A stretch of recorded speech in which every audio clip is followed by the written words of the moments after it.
through a gender lens, a collaboration between UP-CIFAL Philippines and the UN Women Bridge program. Thank you to our distinguished speakers and participants for joining us today. My name is Karen Liao, and I will be facilitating this event. Today's session centers on an important and timely topic related to overseas Filipino workers and the question of return and reintegration, not just in terms of a migrant's completion of a contract or plans to return home for good, but also in times of crisis like the COVID-19 pandemic. For this webinar, UP-CIFAL and the UN Women Bridge program have organized a set of presentations by knowledgeable and experienced speakers with the aim of stimulating discussion on the gender dimensions of return and reintegration for Filipino migrant workers and the issues surrounding what is considered sustainable reintegration. To officially start this online webinar, I would like to invite Ms. Yuko Tomita, currently Head of Programs at the IOM in the Philippines. Yuko has over 10 years of professional experience in humanitarian and development fields and has served as gender focal point for IOM missions. Prior to joining IOM Philippines, she was a program support coordinator at the IOM in Somalia, and she has also worked at the IOM headquarters in Geneva. She holds degrees in gender and development and international studies. Please let us welcome Ms. Yuko. Thank you so much. Thanks for the warm introduction and a warm welcome, Karen. And really just wanted to say good morning, everyone. Magandang umaga. It's really a pleasure to be here, to be able to welcome everyone and to open this very, very, very important event. And as you can see from my background, gender certainly, talking about gender responsive initiatives, particularly in this case, reintegration, return and reintegration is very, very dear to my interest, but also to my work. So I really just wanted to say thank you so much for participating. And in particular, I wanted to welcome and thank the key speakers today. So we have Dr. Edna, who's the co-director of UP-CIFAL, attorney Patricia Kaunan, who's the Undersecretary for Policy and International Cooperation with DMW. We also have colleagues from UN Women, Nancy Pereno, and Atika, Executive Director of Atika, Mai Dizon Ano Nuevo, apologies for my mispronunciation, as well as Dr. Ong from UP-CIFAL. So again, thank you so much. Really, this is going to be a fruitful discussion, I'm sure. I really also want to thank the participants for attending. I see that there are nearly 100 people attending today. Just to really set a quick context, I mean, many of you know, in the Philippines, COVID-19 has forced more than 1 million Filipino migrants to return back home. And, as you can imagine, families suffer the cost of income and remittances, and many OSWs were left with the option to do migration or reintegration. So given the gender nature of migration, today's event really touches on an important dignified return and sustainable reintegration through gender lens. That's different genders. And I'm being told that my audio is cutting off. I hope you can hear me. I'm just going to try to go a bit closer to my mic. Hopefully that makes it better. I really wanted to at this point acknowledge the efforts of the Philippine government over the last few years, in particular to support the return and sustainable reintegration. As you know, migration governance agencies and actors were extremely quick in coming up with programs and plans to address the specific needs of the OFWs and their families in the context of the pandemic. And the pandemic was not an easy thing to address for many of us.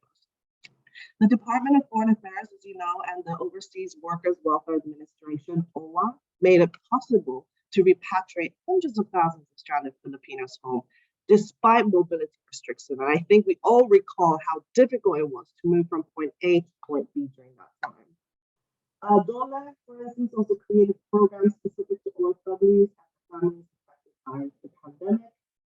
And the Philippine migration governance actors took even another step forward as DOLA, through OWA, adopted the National Action Plan on Sustainable Gender Responsive Return and Reintegration. And these 7 strategic objectives that's in the map lay the groundwork for the next 5 years for the achievement of the Objective 21 of the GCF, which is to cooperate in facilitating safe and dignified return and readmission, as well as sustainable reintegration. And I also would like to, acknowledge and recognize that the creation of the new Department of Migrant Workers, and congratulations to the Philippines government, because this is really indeed the only department that integrates all of the, objectives of the DCS. But the new department was created with a hope in further strengthening the protection of the rights and promotion of the welfare of OWs in a more coordinated and sustainable manner. And I believe this really speaks volumes of the commitment and dedication of the Philippines to its migrant workers, and really, leads by the example as a champion country of the DCS. So we're here today because we know that reintegration must be gender responsive and sustainable. For instance, IO1 recently conducted COVID-19 impact assessment on return OFWs, and we found out that 83% of returnees remain unemployed 3 months upon their return. And in fact, we're actually conducting a follow-up assessment, which will be very interesting, I think, for all of us here today to understand what's the further impact since, 2 years plus since the onset of the COVID pandemic. So this may seem that the socioeconomic aspect is the greatest need of impacted by COVID-19, but we really need to recognize more dimensions. So to do that, we have to understand the experience of the return market of families before we can even provide sustainable reintegration. What is the profile market after departure and upon return? What migration corridors after? What was the situation in their country and destination and origin? And what was the nature of their? I think these are key questions that we need to ask ourselves as we continue to work in this area. Developing programs, developing initiatives for the migrant workers regarding return. As the pandemic continues, there is an emphasis on the need for programs to be sustainable. And a system has to go beyond immediate relief, beyond one-time, big time. And I really hope audio keeps coming off getting closer to the mic. But anyways, this can only be done when returnees have reached levels of economic self-sufficiency. Right? So returnees to reach sustainable reintegration means they have reached levels of economic self-sufficiency, social stability within their communities, and psychosocial well-beings that allows them to cope with migration or remigration drivers. And I think this is the key. It's about making migration decisions as a matter of choice than necessity. And to do this, we need to implement the whole of government and whole of society approach. Sustainable reintegration is a complex phenomenon that requires a holistic and intentional response. There is no one-size-fits-all approach to reintegration and can only be successful when migrants themselves are at the center to address the economic, social, and psychosocial dimensions of reintegration. Therefore, we invite to the table other national and local government actors, the private sector, OFW family circles, the community leaders, and so on. And again, this event today is very important because we're really trying to bring different stakeholders around the table to discuss a very important topic today. So I really invite the audience to take part in the dialogue. I really hope it's going to be an interactive and active conversation to really further develop the Philippine migration governance. And I really hope you will have a productive discussion led by all the expertise around the table today and have a fruitful discussion on dignified, sustainable, gender-responsive reintegration. So thank you again for giving me the opportunity to open this event. Maraming salamat po. Over to you. Thank you, Yuko, for that great opening to the conference. I was able to hear most of it, but apologies to the participants. I think most of them were unable to hear several parts of the the remarks. So perhaps the UP-CIFAL team can arrange something afterwards, maybe a summary of your inaugural remarks or a written copy. This can be discussed later. But thank you so much, Yuko, for that, for delivering the inaugural remarks for this conference. So I would now like to invite Dr. Ed Nakot to formally introduce the conference and the themes that will be discussed in the session, taking off from what Yuko has talked about earlier. For our participants, please let us know if the audio is much better. Okay. Please feel free to type in the chat box if ever. Okay, so Dr. Ed Nakot is full professor of public administration at the University of the Philippines. She was dean of the National College of Public Administration and Governance of the same university. She served as UP Vice President for Public Affairs and Director of the UP Center for Integrative and Development Studies. Currently, she serves as Director of UP-CIFAL Philippines and is an Associate Fellow of the UNITAR. In 2019, Dr. Edna was awarded Champion of Migration by the IOM in the Philippines for her pioneering work in capacity building on migration governance. So Dr. Edna Ko, welcome, and I will now turn over to you for the introduction. Thank you very much, Karen, for the introduction. Good morning, everyone. Is my audio better now? I hope it is. Okay, we're getting thumbs up. So I'm sorry about the audio problem earlier. Thank you, Jebsen.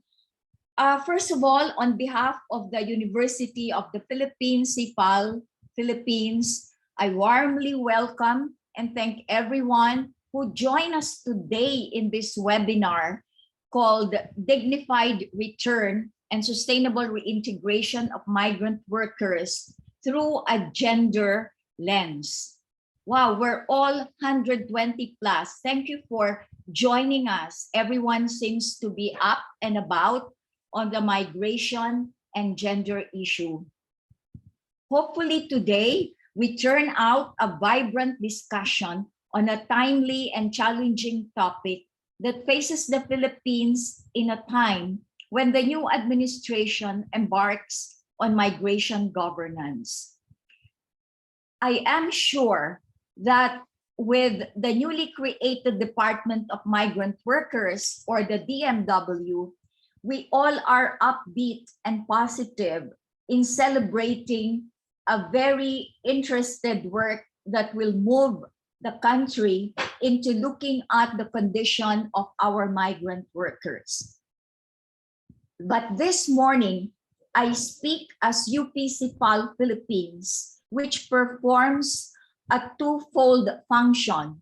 First, it is a university function, and as such, we would like to emphasize our role in terms of capacity building, knowledge building, and secondly, and most modestly, as CIFAL Philippines and as an affiliated center of the UN Institute for Training and Research, we would like to contribute to the attainment of the SDG, or the Sustainable Development Goals, again, using what we know best, which is capacity building and research.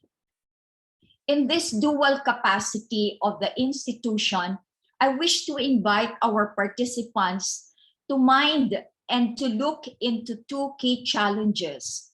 Firstly, on persistent and emerging challenges and issues that particularly loom over gender-related issues on migration. I'm not saying this is a new thing, but I think we should be keen enough to particularly engage and ask ourselves more deeply, what challenges and what issues do we have to face, particularly now that there is a DMW that will put us together and work together to face up to the challenges of the 21st century human mobility or migration. Secondly, if we consider sustainability, which is a very difficult concept by itself, it's a complicated concept that intertwines many things. What skills might be relevant to our return and reintegration, particularly those that affect our women workers? Keeping these two issues in mind, it is therefore important that as UP-CIFAL Philippines, first we mind human resource development as part of our core function and contribution. This is, in the term of the UN, one of the 5 pillars, one of the 5 Ps, the people goal. Secondly, as UP-CIFAL Philippines, it is our assumption that as we share with the UN that goal of people, we also are involved and would like to contribute to the other P, which is prosperity.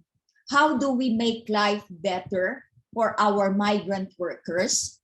How do we make them contribute not just economically, but that they also reap the benefits of such hard work and that they reap the benefits of growth and prosperity?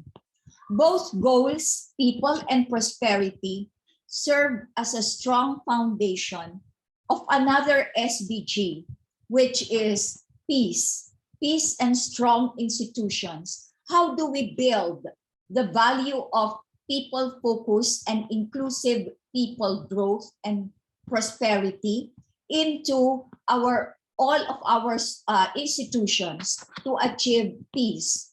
In other words, the Sustainable Development Goals, which I mentioned, people, prosperity, peace, and strong institutions, intersect with each other. And we would like to continuously ask the question, are the migrants only the source of labor?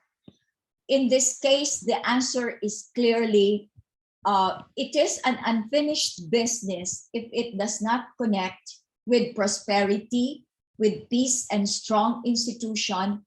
And as we move forward, it is understood that another P is necessarily to be involved, which is our partnership among each other, among 132 participants and their respective organizations and institutions.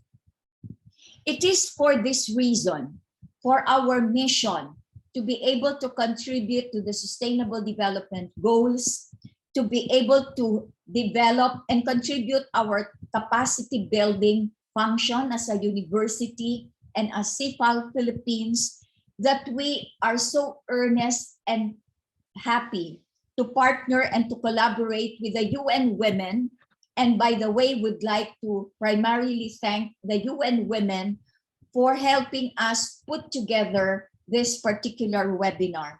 And similarly with other organizations who, like UN Women and the IOM, are one in promoting the welfare and the welfare of our workers, particularly also women, and promoting a sound migration governance.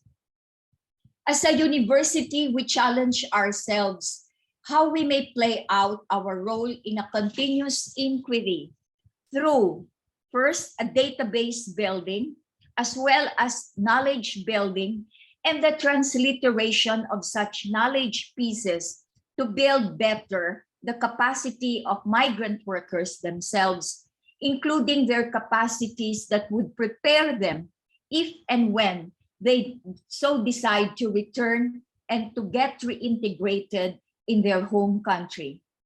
I therefore invite our participants to join us in a deeper inquiry into human resource and capacity building. One, what capacities do we need to build to strengthen or expand toward upskilling, multi-skilling maybe, of our Filipino migrant workers, particularly at a certain point in time, if they wish to return and reintegrate themselves, how do we enrich and expand the economy? And that question is answered by what kind of skills do we need to build further? Secondly, what skills might be needed to prepare them for better competitiveness, just like those in the developing countries in other parts of the world? But given a whole new world emerging, what skills might migrant workers need to be equipped about, such as in communication, in mediated technology that would yield better educational outcomes, and even of continuous connectivity with and among other members of the population, or probably other skills in setting up new endeavors, including investments in micro, small, or medium industries that would contribute to prosperity. And therefore, I thank the UN Women for giving us this opportunity to collaborate in a discussion such as the dignified return and sustainable reintegration of migrant workers. I also salute, as always, the International Organization for Migration for being there always as a beacon of light on the matter of migration, safe, sound, and regular. I also thank in advance and congratulate our experts and resource persons who join us to help shed light on these challenges of sound migration governance. So thank you very much. Welcome everyone. And I look forward to a very vibrant conversation and sharing of ideas to guide us in our mission moving forward: sound, regular, safe migration, the reintegration and return. Thank you very much. Have a good day, everyone. Thank you very much, Dr. Edna, for introducing our participants to the key themes of the conference. Combining what you've said and what Yuko has shared earlier, return and reintegration is a really important aspect of Philippine migration policy. And even, of course, we've had a long history of labor migration, no? But researchers have long before called for attention towards the return and reintegration component. So this is with the COVID-19 pandemic, this has raised questions on how we can build return and reintegration policies and programs that can better serve our overseas Filipino workers.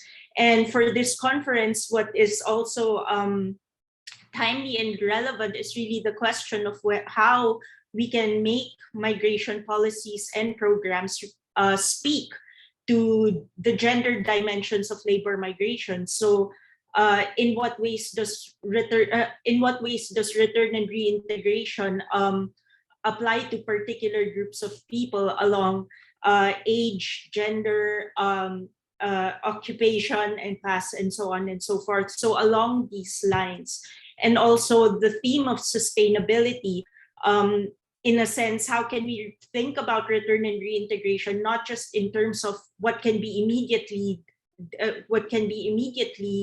delivered, but also how to strengthen the sustainability of these programs. So with that, we will now move on to our four speakers who will share with us their knowledge and their expertise regarding their work related to return and reintegration. So we have four speakers today, and this is really interesting because we have speakers from academia, we have a speaker from the academe, we have a speaker from the NGO community, we have speakers also from government and the government and international and UN Women. And also, I would just like to acknowledge the presence of our participants who come from different sectors. So we're really happy that all of you have joined us today. So for our first speaker, we have Attorney Patricia Yvonne Cayunan, the Undersecretary for Policy and International Cooperation of the Department of Migrant Workers. So our first speaker is a practicing lawyer with experience handling labor, civil, administrative, and criminal cases, as well as corporate accounts. After her stint in the corporate world, she founded and became managing partner of Cayunan Law Office, specializing in corporate and labor law, specifically OFW-related concerns. She has also provided legal consultancy and assistance to various OFW groups and recruitment industry associations. And she holds degrees in law and commerce and is currently completing further training at the International Labor Organization International Training Center.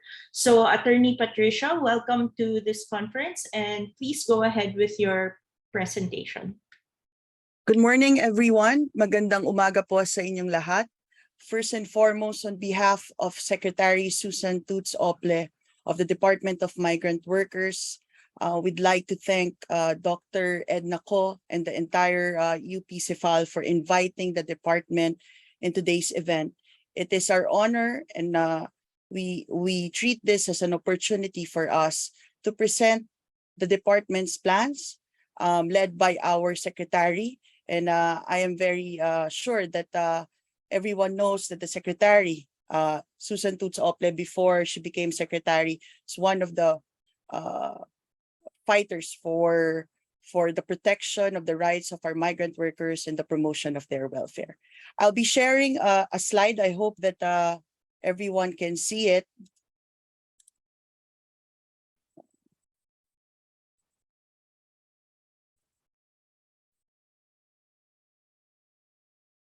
Is it clear? And can this be seen? Okay. Okay, thank you very much.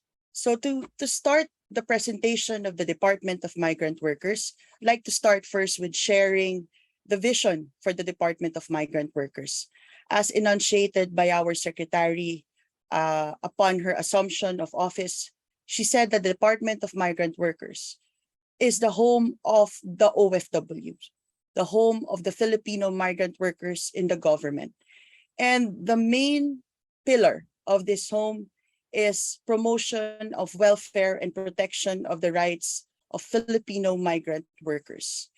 We were given an opportunity to have one agency, one department. We're in all several agencies that have been working for protecting the rights of Filipino workers.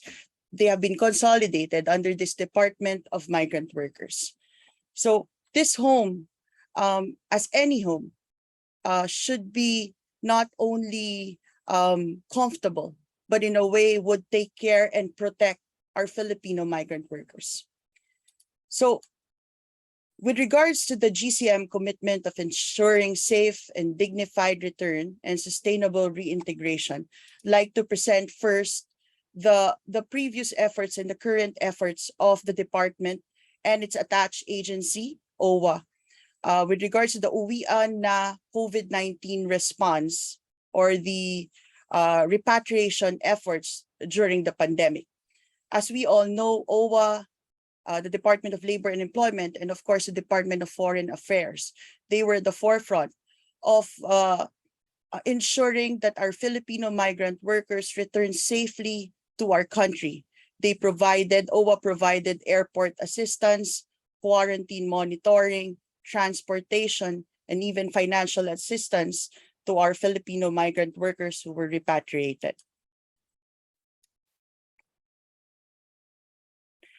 We also, during the quarantine of our women migrant workers, gave them, provided food and accommodation, health checkup, psychosocial counseling, house parenting, and provided hygiene supplies for our Filipino migrant women workers. OWA also provided the mass repatriation and cremation and mortuary services of 31 remains of women OFWs from the Kingdom of Saudi Arabia who died because of the COVID-19. Sharing some statistics on OFWs, data on new hires of OFWs in 2020 from different countries show that there are 7,891 female OFWs who belong to the vulnerable sectors. While in 2021, there are 218,765 female OFWs belonging to the same sector. Prior to COVID-19 pandemic, female OFWs belonging to the vulnerable sector were higher. In fact, they reached more than 300,000 deployments of new hires every year. From March 2020 until this month, there are already 614,869 female OFWs that were repatriated due to the COVID-19 pandemic. Just yesterday, the Department of Migrant Workers launched the ORCC, the One Repatriation Command Center. The vision for this command center, which is housed in the POEA building, is that to consolidate the efforts of POLO, the Philippine Overseas Labor Offices, OWA, and the POEA when it comes to repatriation. Prior to the setting up of this One Repatriation Command Center, these agencies, they were working independently and sometimes also coordinating with each other to repatriate our workers. But the idea with this One Repatriation Command Center is not only to help them in repatriation, but to ensure that there is one command center, one platform wherein our migrant workers can call, can send a message through email, through social media, and a case officer will be assigned to them from the start until their repatriation, and eventually they will be endorsed to our reintegration branch in the department. The One Repatriation Command Center is a centralized system in the Department of Migrant Workers that will facilitate, monitor, and document the repatriation of OFWs in distress, regardless of status in the host country, in coordination with the relevant government agencies, the private sector, and other stakeholders. The ORCC will also be established, will also have a satellite office at the OWA OP Center to support the ORCC operations. This is located at the second floor of the POEA building. And the idea here is, even if the complaint that we're receiving is not really for them to request for repatriation, we will send the request to the appropriate government agency and monitor the feedback and the solution that will be provided to them. These are the contact numbers for the ORCC. And as you can see here, just sharing for everyone, this is a 24/7 One Repatriation Command Center process flow, wherein the reception of requests for assistance will be coming from these platforms. There's one hotline, an email address, Facebook and social media, and referrals, not only from the migrant workers. So the request for assistance will not only be coming from the migrant workers, but will also be coming from NGOs, from next of kin, from the families of the migrant workers. And it will be coursed through the e-cares of OWA and the command center. And these are going to be the ORCC core programs and services: 24-hour rescue and extraction, regular repatriation of distress OFWs, medical repatriation, repatriation of human remains, social and welfare assistance programs, and recovery and reintegration programs.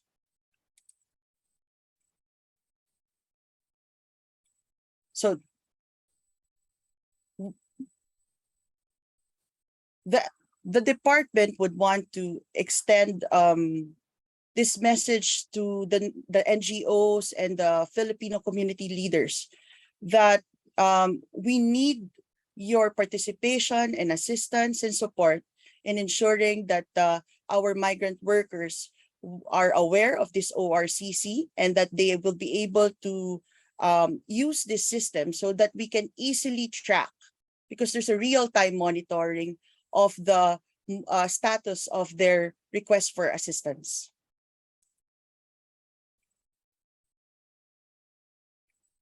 Regarding the current reintegration programs of OWA, we have the Balik Pinas, Balik Hanap Buhay program. This is a package of livelihood assistance intended to provide immediate relief to returning member OFWs, where they get 20,000 cash assistance as startup or additional capital, entrepreneurship development training, and other services.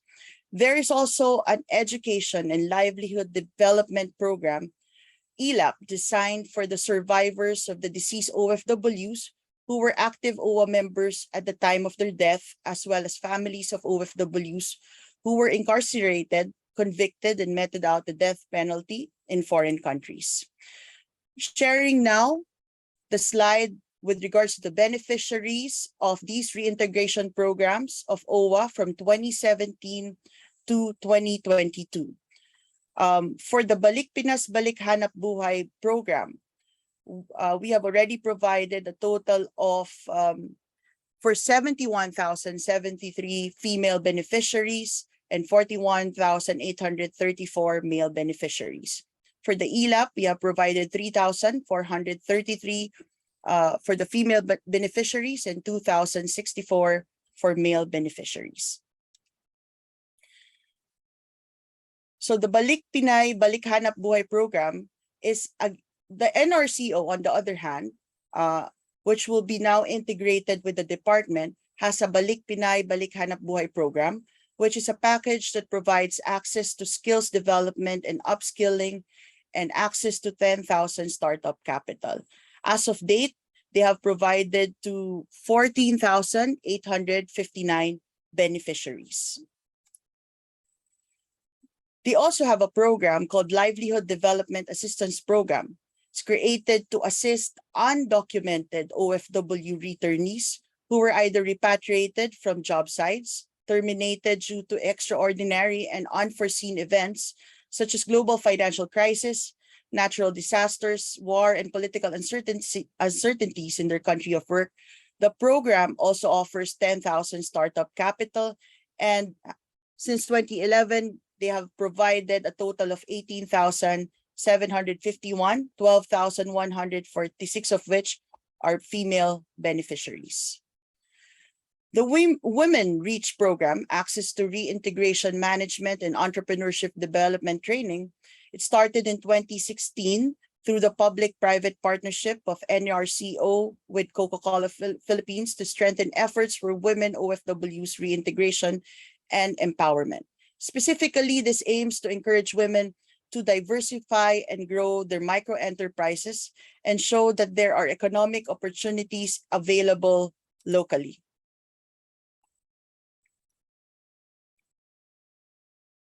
Regarding the challenges and opportunities in integrating gender responsiveness in the program, the department, and I've heard the secretary in various instances already mentioned, that the department will look at purposeful and relevant partnership with all sectors in order to create opportunities for reintegration for our migrant workers.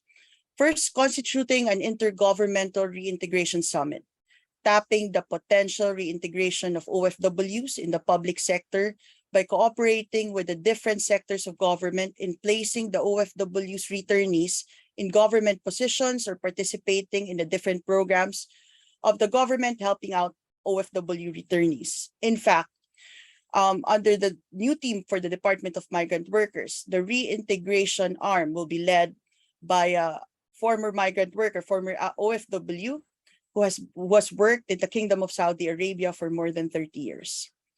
The limited government partnership with private sector, the government assisting in reintegration, has an opportunity to do a purposeful and relevant partnership with all sectors in order to create more opportunities, offer more diverse skills training from different sectors apart from enterprise-based skills. Addressing gendered migration for a successful reintegration, there are different reasons why female OFWs or migrant workers leave the country and how they return. We need to be more gender responsive and sensitive to the issues affecting the women in vulnerable sectors or socioeconomic factors that can affect their successful reintegration. There is an opportunity to collect more data and give a more varied, sensitive, and dynamic approach on their reintegration.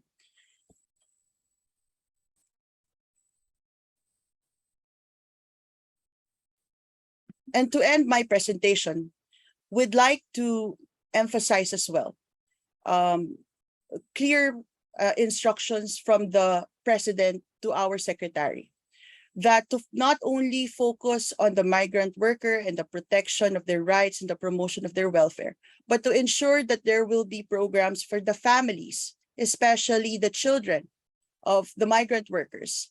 And in the next coming weeks, the Department of Migrant Workers will be launching programs for the children of the migrant workers, reintegration programs, as well as ensuring that there will be dialogues and continuous cooperation, not only with government agencies, but also the whole of society. So thank you very much again for this opportunity. And we look forward to working with UP-CIFAL, the United Nations Women, and the International Organization for Migration. Thank you again, and pleasant morning to everyone.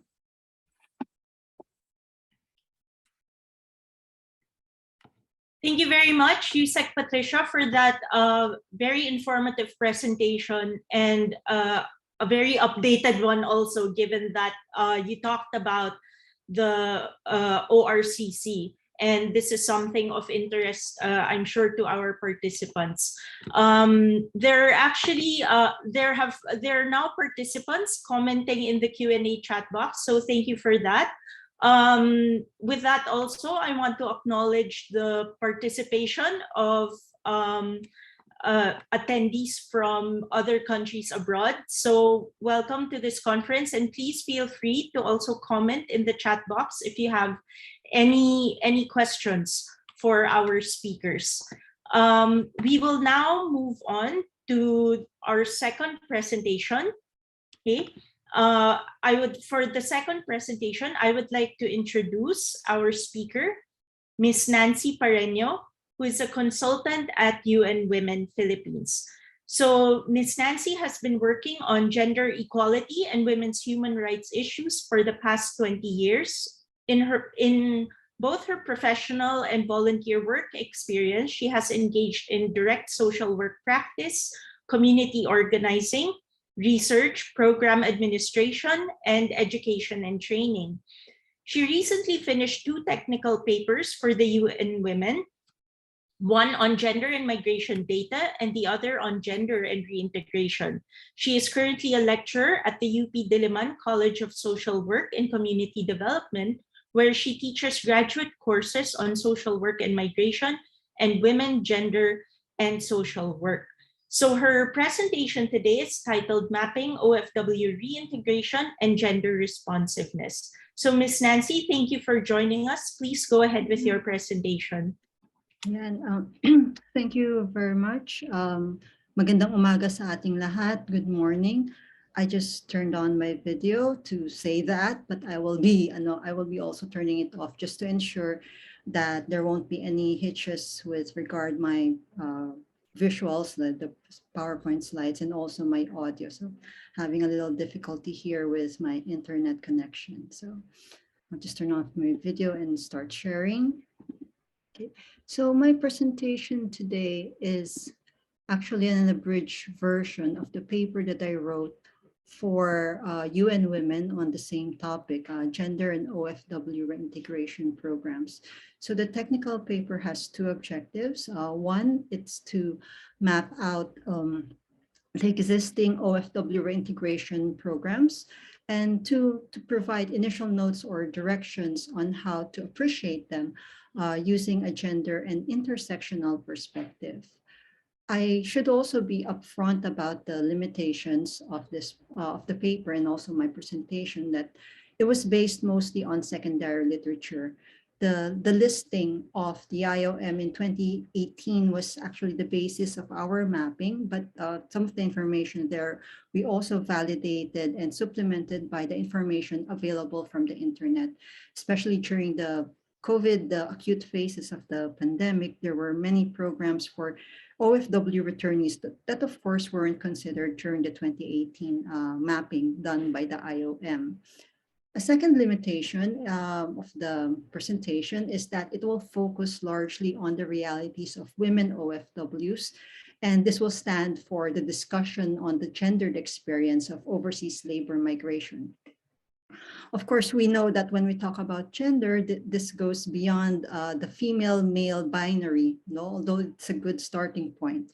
But we also recognize that we have to include the diversity of gender identities of our OFWs and look at how this has shaped their migration journey. Unfortunately, literature has yet to catch up in this regard, and sometimes even sex disaggregation, yung female-male differentiation of migration data is not always available.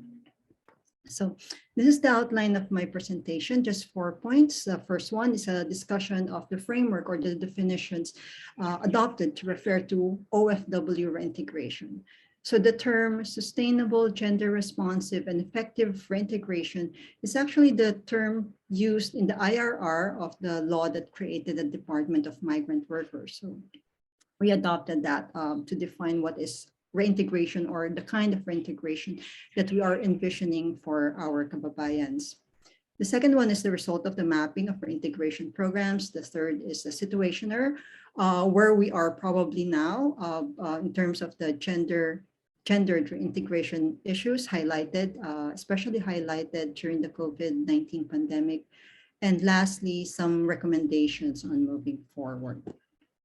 Okay, so let me begin my presentation by saying that OFW return reintegration is the least studied or documented stage of the migration cycle, relative to yung profile or the situation or the conditions that our OFWs are faced in the pre-deployment, bago pa umalis, and on-site when they are already abroad. There's little information actually on the profile, the context, the situation of OFWs who have come home. No? This is mainly, I think, we forwarded, it's mainly due to the fact that migration data, what we have now, is mainly from administrative data. That is what is being counted or what is being recorded are mainly the experiences of OFWs who have come into contact with government services. So in the context of return and reintegration, if an OFW never accessed or availed of a government service, well, whether that nagpa-repatriate siya or availed of a reintegration program, the chances are we wouldn't know who they are, what their issues are, yung concerns nila prior their return and upon return, no? And what support they needed to be fully reintegrated in their communities. We just assume that these OFWs are doing okay, no? But we also know that there are many reasons why OFWs will not avail of reintegration programs and services, even if they need it. And one data from the National Migration Survey done in 2018 or published in 2018 said that many OFWs, a large majority of OFWs, are not aware of government services with regard to reintegration. So this this gap or the dearth of information on reintegration is actually surprising, given that Filipino overseas labor migration has always been framed by the government as temporary. And therefore, if it's temporary, it is inevitable. There's an assumption that OFW will return home. no, and maybe not, and not always, probably not always in the best circumstances. So they would return upon the expiration of their contracts, their retirement, or sometime in between, no, lalo na kung hindi maganda yung experiences nila abroad. So OFW return and reintegration, I said, is inevitable.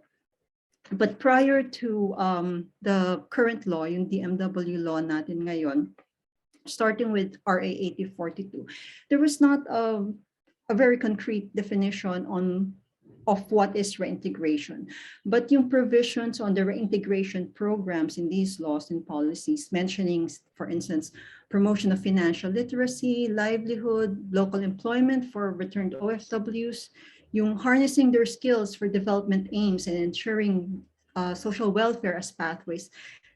This gives us an idea what reintegration is about and its objectives. So yung recent law natin creating a Department of Migrant Workers is actually a progress or a development in this regard, in that it expounded on what is reintegration, and it put forward a very progressive concept ng sustainable, gender responsive, and effective reintegration. So let's define what is sustainable reintegration muna before we go into gender responsive. So Ms. Yoko also defined this earlier, and maybe just to reiterate, no.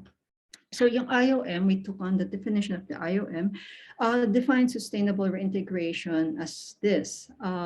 What I want to highlight in this definition is one, very clearly from the definition, no, it is more than, reintegration is more than addressing economic or financial concerns ng mga OFWs. It is also about ensuring yung social stability nila within their communities, the communities that they will return to, and also their psychosocial well-being. Second, sustainable reintegration is not about making OFWs come home for good, no? Yung for good, as we say.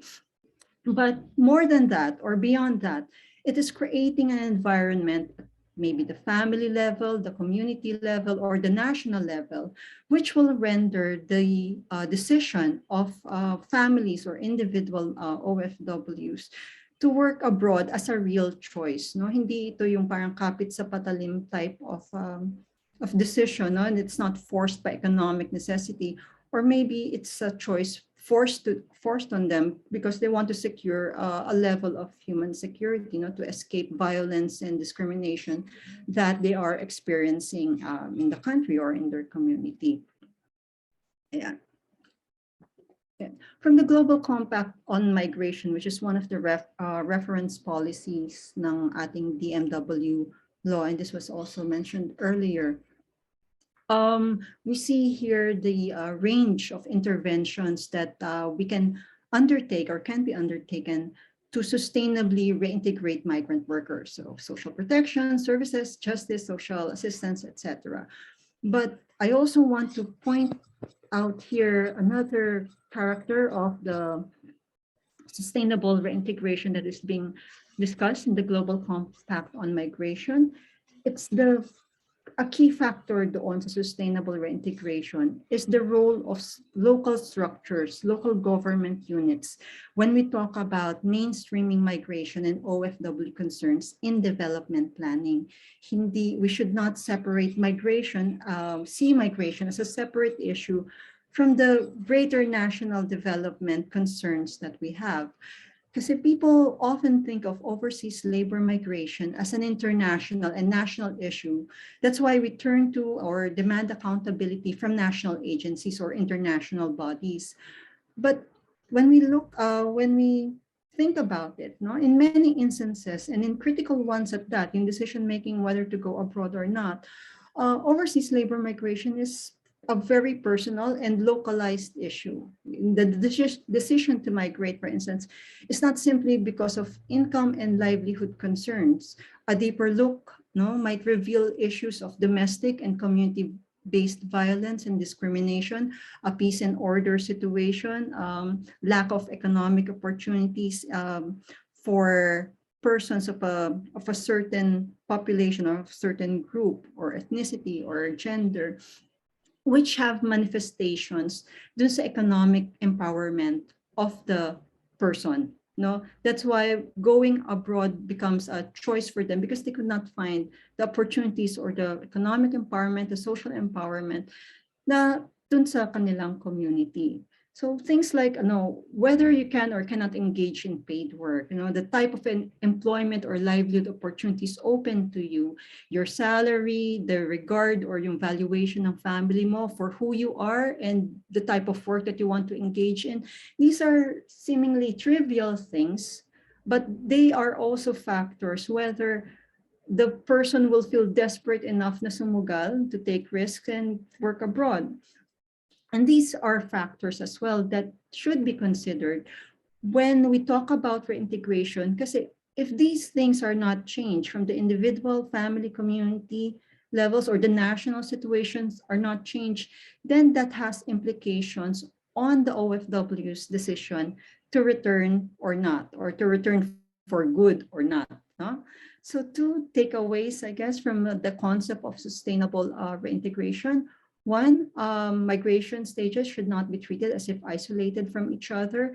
We think about reintegration from the beginning. What happens in one stage, like the pre-deployment stage, the conditions and factors that have pushed our OFWs to work abroad and sometimes in not very good conditions, not very good context. These are the same things that we need to address if we are going to go for sustainable reintegration.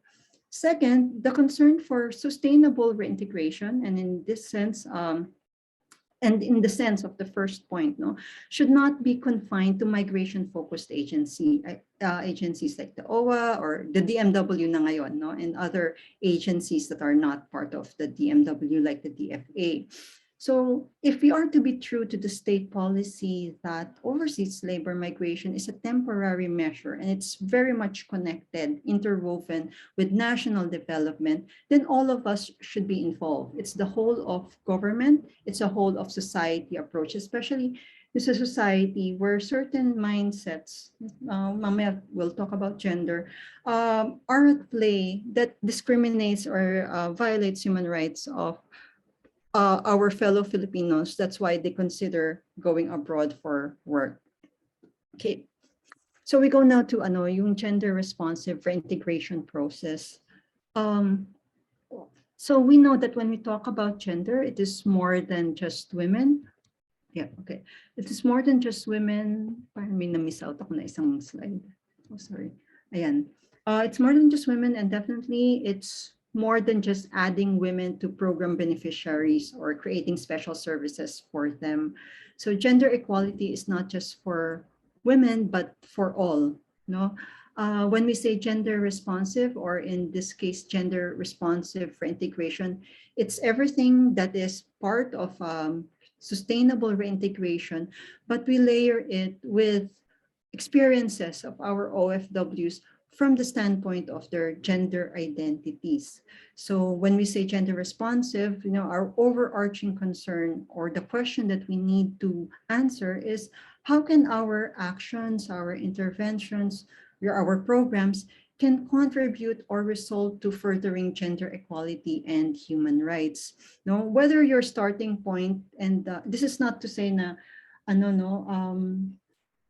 hindi na importante, that it's no longer important to look at the situation of women, because gender, it's sort of diffuse.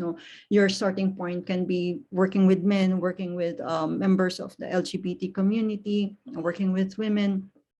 Since gender equality is for all, then our actions should contribute to furthering that idea. Now, regardless of your gender, you are entitled to these services. And how can we ensure that it benefits your rights because of your rights in relation to protecting you against gender-based violence? So the more that we know of the common and distinct experiences of OFWs along the lines of gender, layered with also other social identities. They're women, or they're members of the LGBT, or they're men, but at the same time, they're also members of an ethnic community. They're of a certain age. they are working in this certain occupation na iba yung connotations or iba yung dating if you are abroad, etc., etc. The more we know about them, the more responsive our services will be for them, and that includes reintegration interventions. In reality, however, it is still an advocacy point that we have sex disaggregation, the sex disaggregated data in migration. No, it's of course, like I said, it's kind of limiting because we know that gender is more diverse than just female and male, but it's a starting point. And we hope that in the future, or maybe when we can start now, we could also have gender disaggregated data to surface the currently invisible realities of OFWs, especially people with diverse SOGI. Okay, so given that background and framework for sustainable, gender responsive and effective reintegration, how does our reintegration programs fare or measure up? So the mapping covered 83 reintegration programs and services of OFWs. And we can see here, I hope it's big enough for to be viewed by the participants. We can see here that economic reintegration, employment, enterprise development, livelihood, financial education, financing and financial support of OFW enterprises form the majority or the components. Majority of the programs have this component pag pinag-usapan ng reintegration program. This is followed by social reintegration, which includes welfare services like the provision of material aid, psychosocial, health, or legal. So that's at 39%. Economic reintegration is 60.24%. Then for capacity development, sa skills, and not just skills, but also building their knowledge and understanding on their rights. This will be critical when they are abroad and also when they are back home. Capacity development, medyo mas kaunti, 19.28% of reintegration programs have this component. Education and scholarships, this only considered education and scholarships directed or that are available to OFWs themselves. I know that OWA and other agencies also have education and scholarships for the children of OFWs, but what we counted is for the OFWs themselves. Ayan. So the information ng mga OFW reintegration programs nito are not always explicit on the profile of their target service users. Pero based on the information that is available, 11 of the 83 programs and services have said that they target specifically women for their programs. And also yung NRCO, also majority ng kanilang service users are females. Then there are also programs like for specific to domestic service workers, au pairs, human trafficking survivors. We expect that these will be accessed more by female than male OFWs, given yung profile or yung statistics natin on the sex ng mga workers natin in these sectors. But when we talk about sea-based interventions, reintegration programs for sea-based workers, then we expect that these services would be accessed more by males than females, although we have female population then or female group sa seafaring industries natin. But again, because of the lack of sex disaggregated data, we don't know how many are accessing these services, but directed at seafaring OFWs. Sige.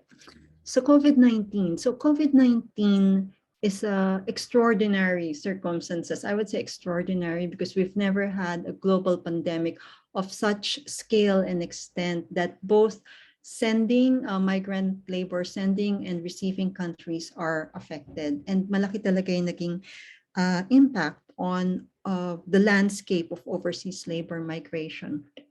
It's a new old issue.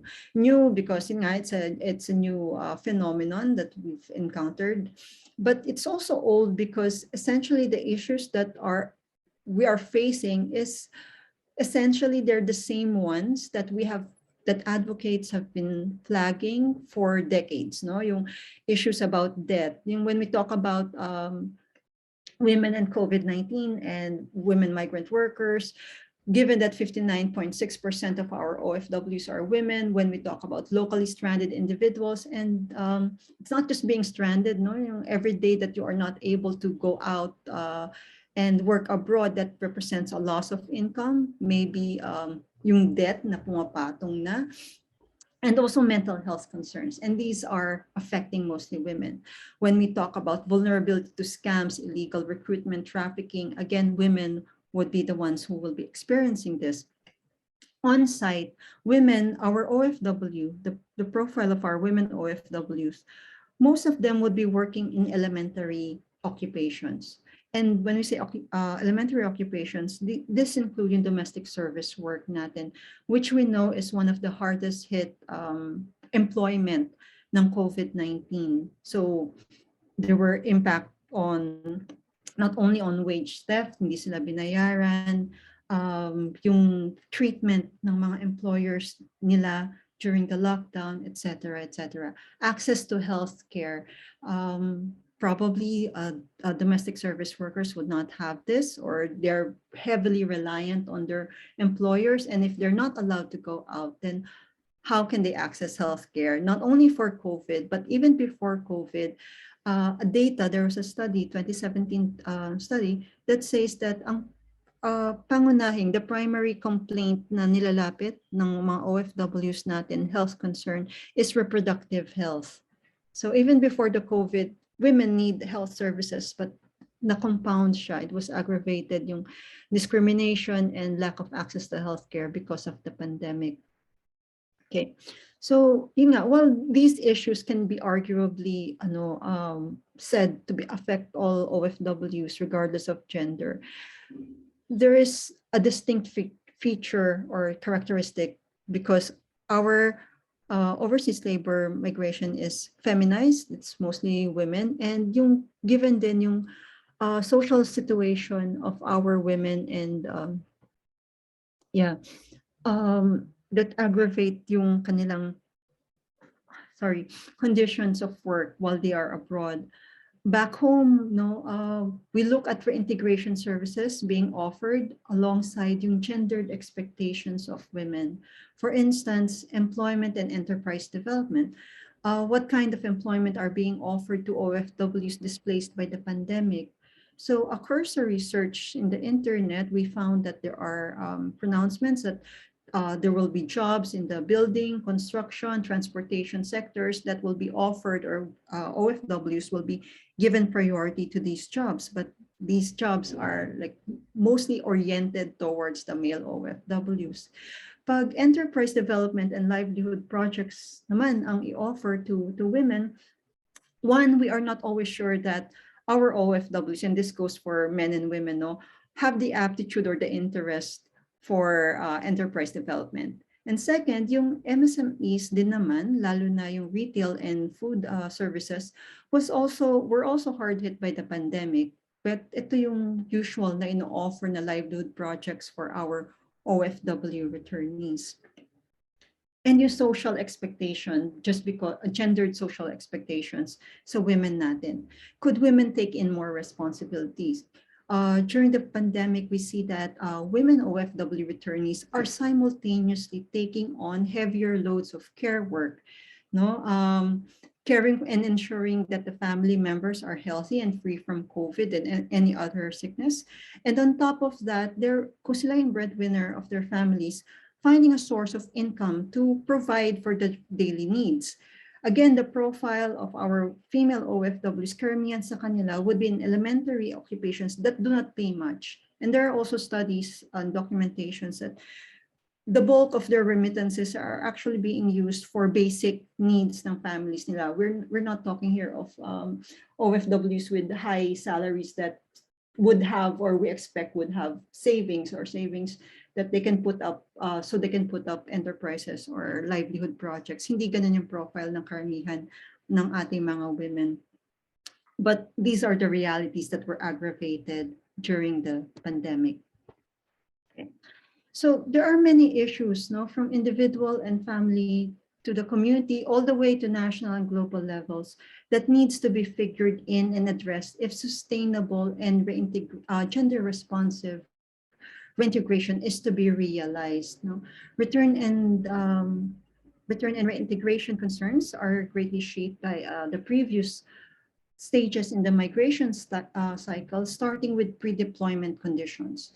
So that when we think about reintegration, we should not see this as something that can be postponed, no? Saka na when the OFW returns, or that reintegration programs can be developed and implemented without considering the whole migration journey of the OFWs, and ilayer pa yan with yung gender-based issues nila, including gender-based violence and discrimination. So these are just actions we can take to strengthen current interventions at the return and reintegration stage. Again, nakakontextualize ito sa whole migration journey. Very important than data, strengthening migration data collection practices, sex disaggregation, if kaya, at dapat kayanin, gender disaggregated data. Reviewing the array of reintegration programs and services for its relevance, gender responsiveness, and accessibility for different OFW groups. Yan. Social protection, addressing structural barriers to the realization of gender equality, and migrant workers' rights. Some of the factors that affect OFW reintegration is not dependent on their profiles, their individual circumstances, or their family's circumstances. Many of this, or critical in this, is also thinking about how development, national development, is also figuring in migration concerns sa kanilang pagpaplano and how they address these issues. Yeah. Maraming salamat po. Thank you very much, Ms. Nancy, for such an informative and insightful presentation. I really appreciate that you included several takeaways and some suggestions on how different migration actors can move forward, and also to engage with other sectors of society to work towards that whole of society approach that you were talking about. And it's also a really insightful presentation in that we are being reminded of the importance of gender responsiveness in this, and the recognition of the intersectional identities of migrants, and the importance of understanding their backgrounds, positions, and their embeddedness in communities, and how that can speak back to the way we carry out return and reintegration programs for them. Maraming salamat, Ms. Nancy. Now we move on to our third speaker, okay, who is Ms. Estrella May Dizon Año Nuevo. So Ms. May, I already know you, so it's great to see you again. But of course, for our participants, I will just briefly introduce you and the work that you've done. So Ms. May Dizon Año Nuevo is the Executive Director of the Global Academy on Migration and Development. She is also the chairperson of ATICA, Overseas Workers and Communities Initiatives. So the Global Academy on Migration and Development is a network of expert practitioners implementing initiatives on migration and development. And ATICA is a non-government organization involved in addressing the social costs of migration and reintegration preparedness for OFWs and their families. So Ms. May has done research for the Frankfurt Institute for Women Research, and also holds a master's in entrepreneurship for social and development enterprises from the Asian Institute of Management. She is also a board of trustee of the Overseas Workers Welfare Administration. So Ms. May, great to see you again, and welcome. thank you for spending time with us, and we look forward to learning from you today. So please go ahead and begin. Thank you very much, Karen. Can you hear me? Yes. Is my Loud and audio clear. okay? Yeah, Yes. thank you. I'm actually here now in Bataan because we are also doing an orientation of a program that is going that we have implemented. It's called Balik Kabayanihan, which is a our multi-stakeholder approach, partnership with different stakeholders in implementing reintegration programs. So this is also important. So I hope my internet will be sustained in the duration of my presentation. So I am going to discuss now. I will be having several hats. No, one of which, of course, is our NGO. Atikha, we have been working for 25 years, and we're a community-based non-government organization based originally in Laguna, and we now implementing program in several regions in the Philippines, and also we have partner organizations working outside of the country. One of the advantage of working in as an NGO is because you are small, and you are very flexible, and it's very easy to pilot initiatives. And one of the things that we have done in Calabarzon is to mainstream some of our interventions. So we do the piloting, and then we mainstream this with the local government, with national government agencies. So through our advocacy work, we were able to implement the one of the initiative that we have in Calabarzon is the setting up of a committee on migration and development. So in 2010, we formed the Committee on Migration and Development Region 4A under the Regional Development Council. And this is a multi-stakeholder platform being chaired by NEDA, a government agency, and the co-chair is Atikha. So some of the initiatives I'm going to share with you are not solely initiative of Atikha, but these are initiatives that we are implementing in partnership with regional agencies, with local government, with state universities and colleges, with other NGOs and migrant organizations, and also with the private sector. So the regional agents, those who are sitting in the Committee on Migration and Development, the regional agencies that are in the region in the Committee on Migration and Development are the DTI, DOST, DA, TESDA, DNR, DepEd, are some of the regional agencies sitting in the Committee on Migration and Development. All of the local government units are represented, all of our state universities and colleges, and also our migrant organizations are represented in the Committee on Migration and Development. During COVID-19, we formed the Technical Working Group Reintegration because Calabarzon is one of the regions with the highest number of returnees. So we also formed the Technical Working Group Reintegration, and here we developed the Balik Kabayanihan program, which is we mobilize different organizations, not only from government, but including private sector, to be able to support the needs of the returning migrants.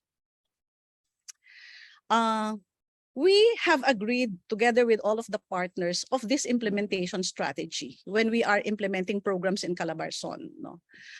One is our approach is integrated, addressing economic and social challenges of migrants from pre-departure on-site to return phase.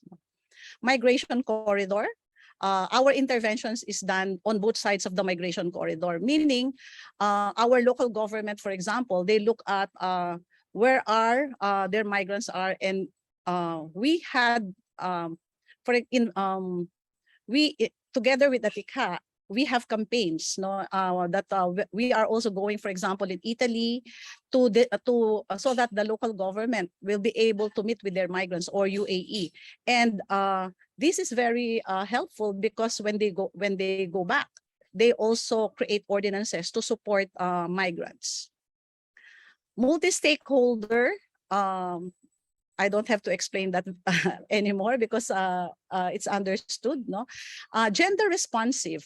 So what we do is we mainstream the need for shared responsibility in family and financial matters in majority of our training program.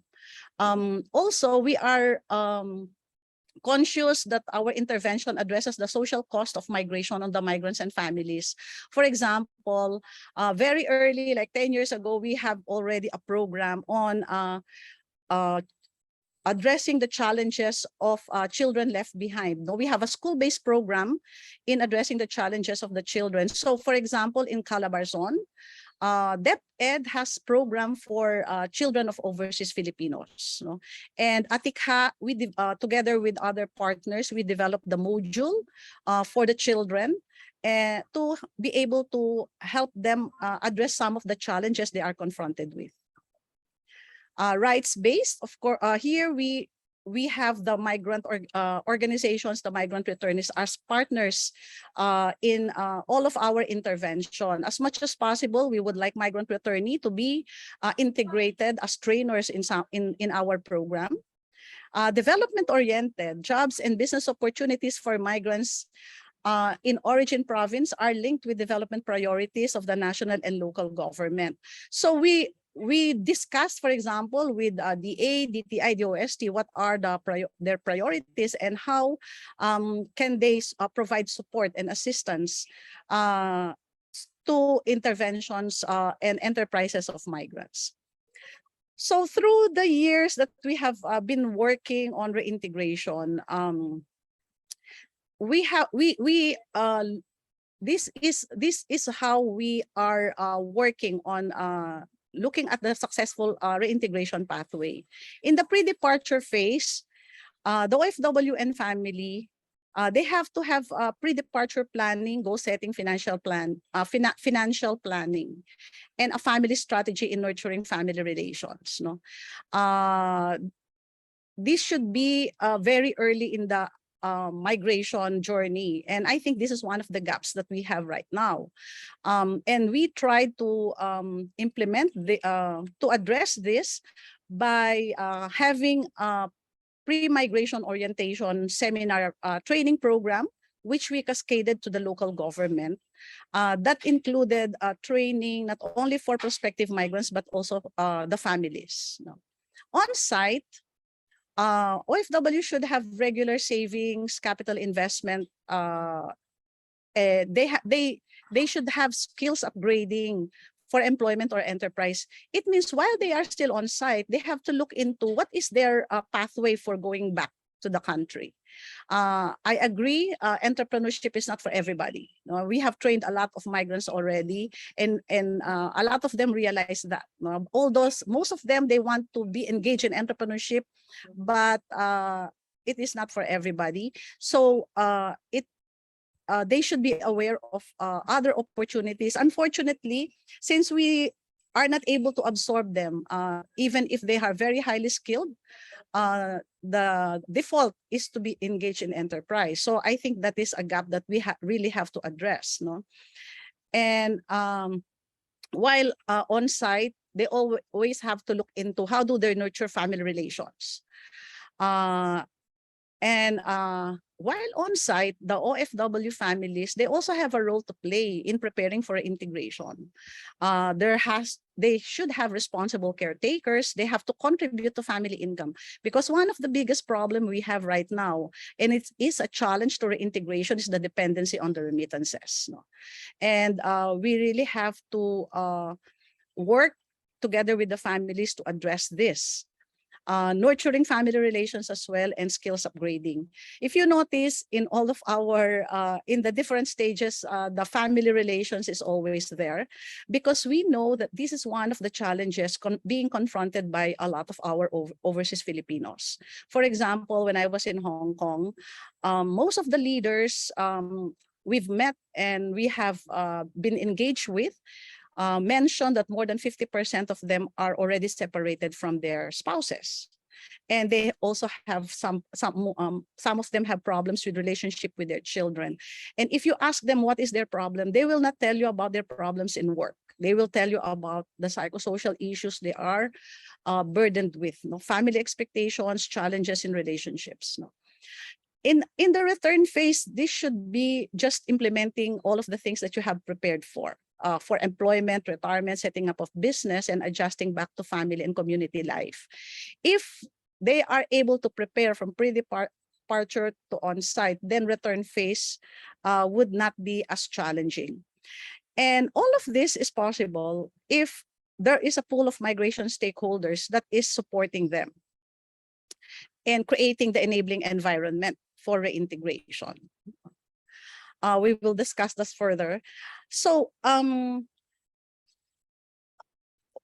the individual level, looking at it from the perspective of the individual, it should be that during the pre-migration stage, pre-departure stage, the migrant and the family should be able to set migration goals and discuss what would be the role of each member of the family to be able to reach the goal. Oftentimes, the migrants and the families do not have this opportunity to discuss this. They are just so set on going out of the country. Sometimes when we ask them, what is your goal for going out of the country? The answer is, my goal is to go out of the country. So this is one of the things that we have integrated in our training program, is goal setting. And the goal setting should not only include the migrant, but it should be the family, because we realize that the migrant, they go on and on working abroad. Initially, they think they will only go out of the country for 2 years, 5 years, but then they are there for 10 years, 15 years, 20 years, and yet they are still not able to achieve their goal. And the reason is because they are not able to really set their goal for what is successful reintegration for me. They don't have time to stop and think and really assess together with the family. And here, in the initial stage, gender equality should already be in the picture. How do we share responsibility? How do we manage the changing roles in the family? For example, if the father is going out of the country, what are the changes in the role? If the mother is going out of the country, what is the nurturing role that is assigned to the father, to the brothers and the sisters? These things should be discussed, because the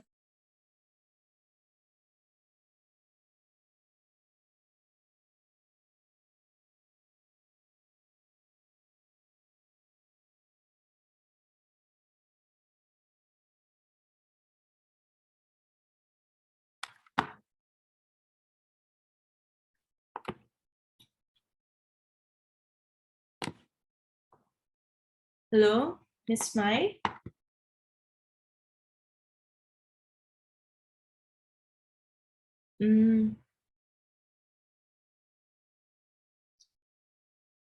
Okay, to our participants, sincerest apologies. The UP-CIFAL team has informed me na nagka-internet connection problems si Miss Mai. So perhaps while waiting for them to reconnect her, I just want to thank the participants, several of our participants who have typed in really interesting questions in the chat box. So first, some participants, you may not have seen this, but there should be a Q&A chat box that you can read through. It has questions that are open, so these questions will be answered by our speakers live later. And you can also check the answered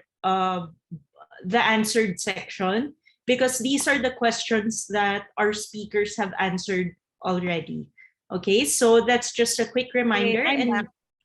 Okay, you're back. Okay, so sorry okay, about Ms. Mike, that. I no was problem. afraid of that. Yeah, please go ahead. Okay, I'll so this is so they have to discuss about the family budget, And that's why financial literacy is very important during the pre-departure and on-site stage, because they have to learn how to save and learn the different and investment opportunities available while they are on site. No, that is the reason why we have investment forum also abroad, business opportunity forum, and also while they are on site, there should be financial literacy. No, to assist them in financial planning and what are the tips for them so that they will be able to save and invest. Skills training. They have to equip themselves and the family with skills for job or business opportunity. And fortunately, we have a lot of government agencies providing skills upgrading. Even OWA has scholarship for this. So it's just a matter of informing them. I agree with our previous speaker, no, that the problem is they don't know, they don't have access to the programs and services. Entrepreneurship training, and it should be at the last stage. This is really just implementing the program. So they just either they start a business, have a job, give back, or retire. No. With regards to the training, of course, we need a lot of skills training, but also we need a lot of soft skills training. No. And this is what we did. ATICA in partnership with OWA and RCO, DA, DTI, DOST, TESDA, LGUs, OFW organizations, banks, cooperatives, and foundations. We developed this stepladder training program for overseas Filipinos. So level 0, this is in addition to what is already being given. For example, in the pre-departure stage, we already have the PEOs and the PIDOS. But in addition to that, ATICA, together with the LGUs, we offer the pre-migration orientation seminar for prospective migrants and also their families. We have a training of trainer. We build the capacities of LGUs to be able to do this. This is how we mainstream the program of ATICA. Level 1 is the migration and family and financial management. So after the pre-migration, then we give this. This is more specifically on not only having the goal, but also the strategies on how can you have a monthly saving to be able to reach your goal. How do you nurture family relations? How do you address problem of dependency? Level 2 is reintegration. This one, we give it on site to the migrants. So here we train migrant organizations and NGOs also out of the country to be able to give this intervention, reintegration and financial planning. And here we focus on what is your vision of, when you go back to the country, and how do you achieve that vision. So we give them strategies in financial planning, also psychosocial, emotional. In reintegration, we discuss 3 types of preparation. Here we have financial preparation, technical preparation, and psychosocial preparation. And we discuss tips in how do they prepare themselves on these 3 levels. Not only themselves, but also the family. Because the family also needs preparation for the reintegration back of the migrants. Sometimes because they have been away for a long time, they have already strained relationship, and both of them needs adjusting. So this takes time. Preparing for integration takes time. Level 3, these are the jobs, investment, and business opportunities. With the investment and business opportunities, because we are partnered with the different agencies in the region, in Region 4A, we are able to do this. Even with cooperatives, we requested them to package investments for overseas Filipinos. What the jobs right now, what is being offered is we partner with the PESO, Public Employment Service Office. So they provide linkages to local employment and also to foreign employment. There in Region 4A, we have a RAPESO, regional PESO managers, and we have a MOA with them together with PASE, which are ethical recruiters. And during the time of COVID, we had forum providing information for those, because we know that the return during COVID time, it's not necessary that all of them are going to reintegrate. Majority of them are still going to go out of the country. So the jobs is so they are still really looking for job opportunities, so so that they will not be victimized by illegal recruiters. We have this information and we are doing this together with POEA on providing them information so that they will not be dependent on the recruiters in social media. Level 4, skills training and upskilling. We have a partnership with TESDA with regards to this, and even our state universities and colleges, they offer different skills training for our overseas Filipinos. And level 5, this is a start and improve your business training and mentoring. During the time of COVID, we have enhanced this program, and we even had discussion and partnership even with the private sector during this time, because all of us, even government agencies, we have limited budget during the time of COVID because this is an emergency situation. We appealed our case to even private entrepreneurs, no?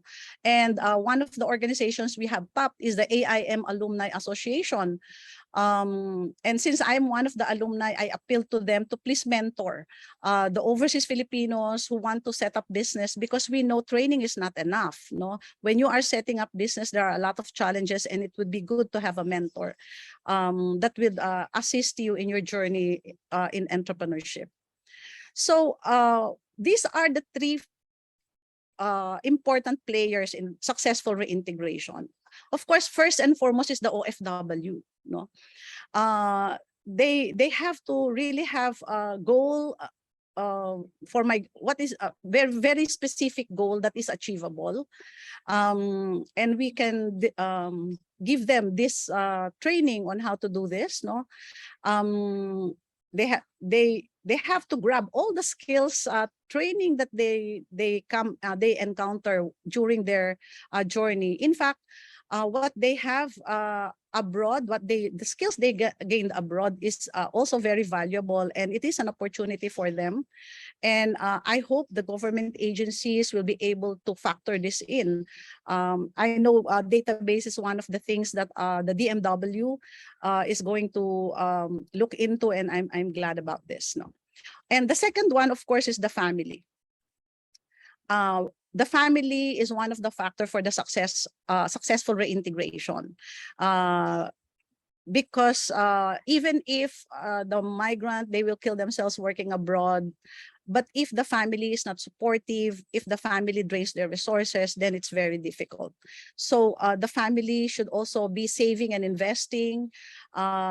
If the goal of the migrant is to send the children to school, then there's a responsibility for the children to finish the education, and they all have to contribute productively to the income, to the family income, even while the migrant is on site. No? And the third, of course, are the migration stakeholders. We create the enabling environment. No? And I think this is our role right now, is how do we create the enabling environment to ensure the successful reintegration of our overseas Filipinos. No? So these are some of the things that we have done and continuously do. One is we have a database of OFWs and also service providers. We were able to do the Committee on Migration and Development because we map the services that are being provided by the different stakeholders. And all of the stakeholders who are providing services, we have integrated them in the Committee on Migration and Development. And we continuously map down at the municipal level, city level, the different service provider, not only government, but also NGOs, migrant organizations, and even private organizations. And economic, and we have to provide economic and social services for OFW and families at the local level. We provide the stepladder training program and mainstream gender equality and shared responsibility in all of the training programs. We have to have an inventory of available jobs, savings, investment, and business opportunities in the provinces or municipalities where they are going to go back to. We have to make access to capital easier for them so that they can augment their capital and their savings. Assist them to technology and market. And fortunately, during the time of COVID, we were able to do all of this through our platform in the Balik Kabayanihan. One of the program that was done by our Committee on Migration and Development was the Balik Kabayanihan program, wherein DTI, DOST, DA, Owa, and RCO created various programs and that will assist the overseas Filipinos not only in providing them capital, but also in assisting them in technology and linking them with the market. And lastly, we have to have available reintegration and development projects for OFWs. This one, when we say this, these are really big ticket projects that can create jobs and business opportunities for overseas Filipinos. I agree with our previous speaker, Ms. Nancy.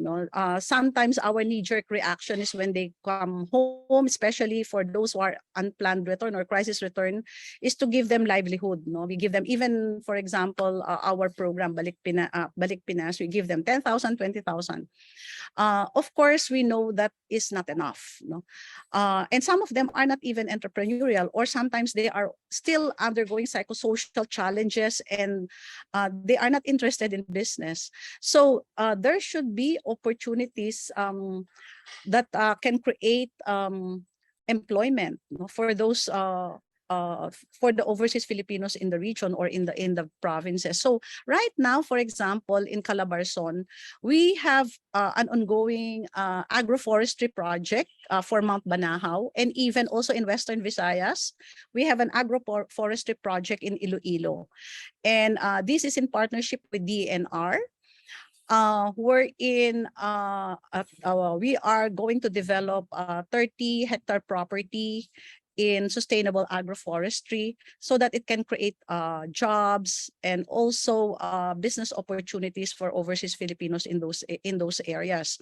And also we know that a lot of overseas Filipinos, when they go back home, they want to be engaged in agriculture. Unfortunately, there is really the training is either they provide you technical training, but there's the business part is missing. So right now we are looking in partnership with UP Los Baños. We are developing the agroforestry farm business training so that overseas Filipinos who want to engage in agroforestry can also be engaged. In fact, this agroforestry project is also a program that is being supported by UN Women in developing a climate resilient business. And I'm glad about this, that we are able to pilot this kind of initiative. And for the region, I think because of the partnership and the trust that is built among the different stakeholders, we are able to develop this kind of project. So we are taking on this challenge, and this is the next stage of the program that we have in the Committee on Migration and Development. This one I'll be briefly share because of the gender topic. In 3 years ago, we created, or 4 years ago, we created the Gear Up program. Go Earn, Achieve, Return, Uplift Philippines program.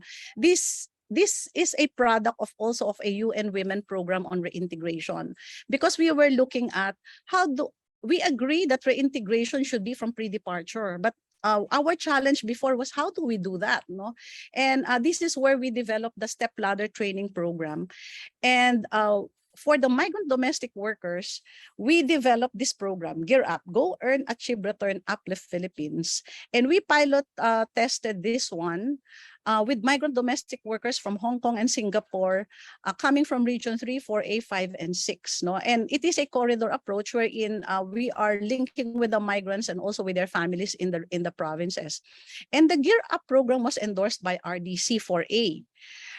What is the value of this? The value of being under the RDC, Regional Development Council, is when the Regional Development Council endorsed a program, you can tap funding from the different government agencies because it becomes a priority program of the RDC.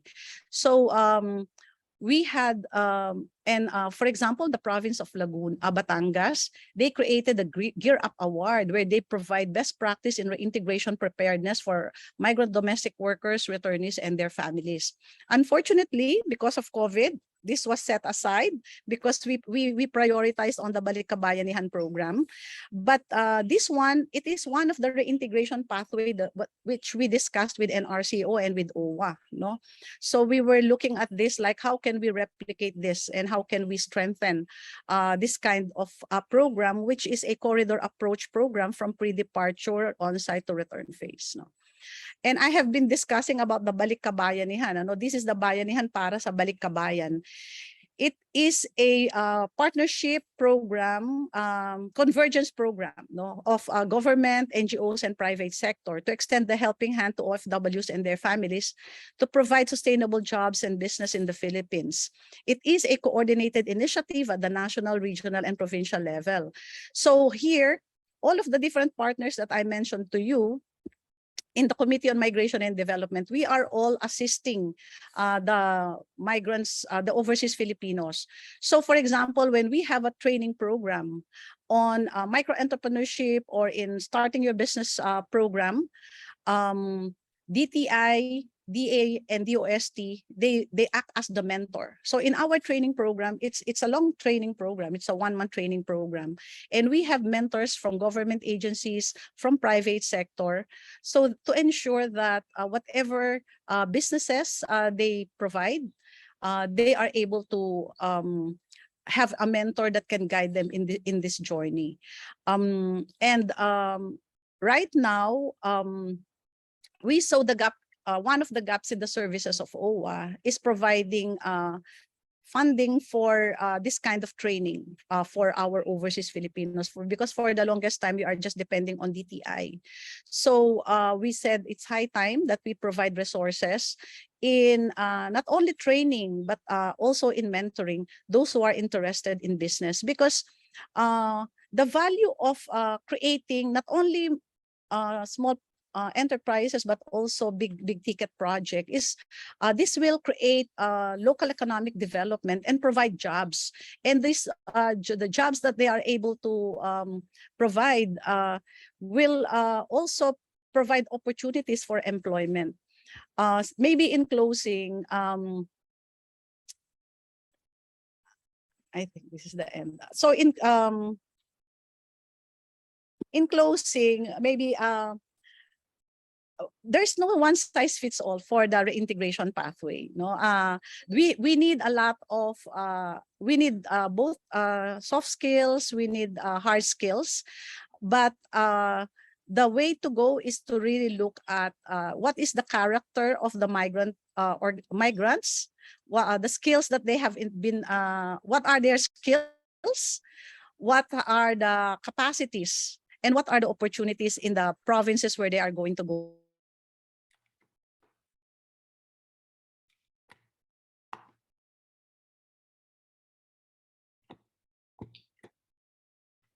Miss Mai, I think got disconnected again. UP-CIFAL team, may I confirm? Should it?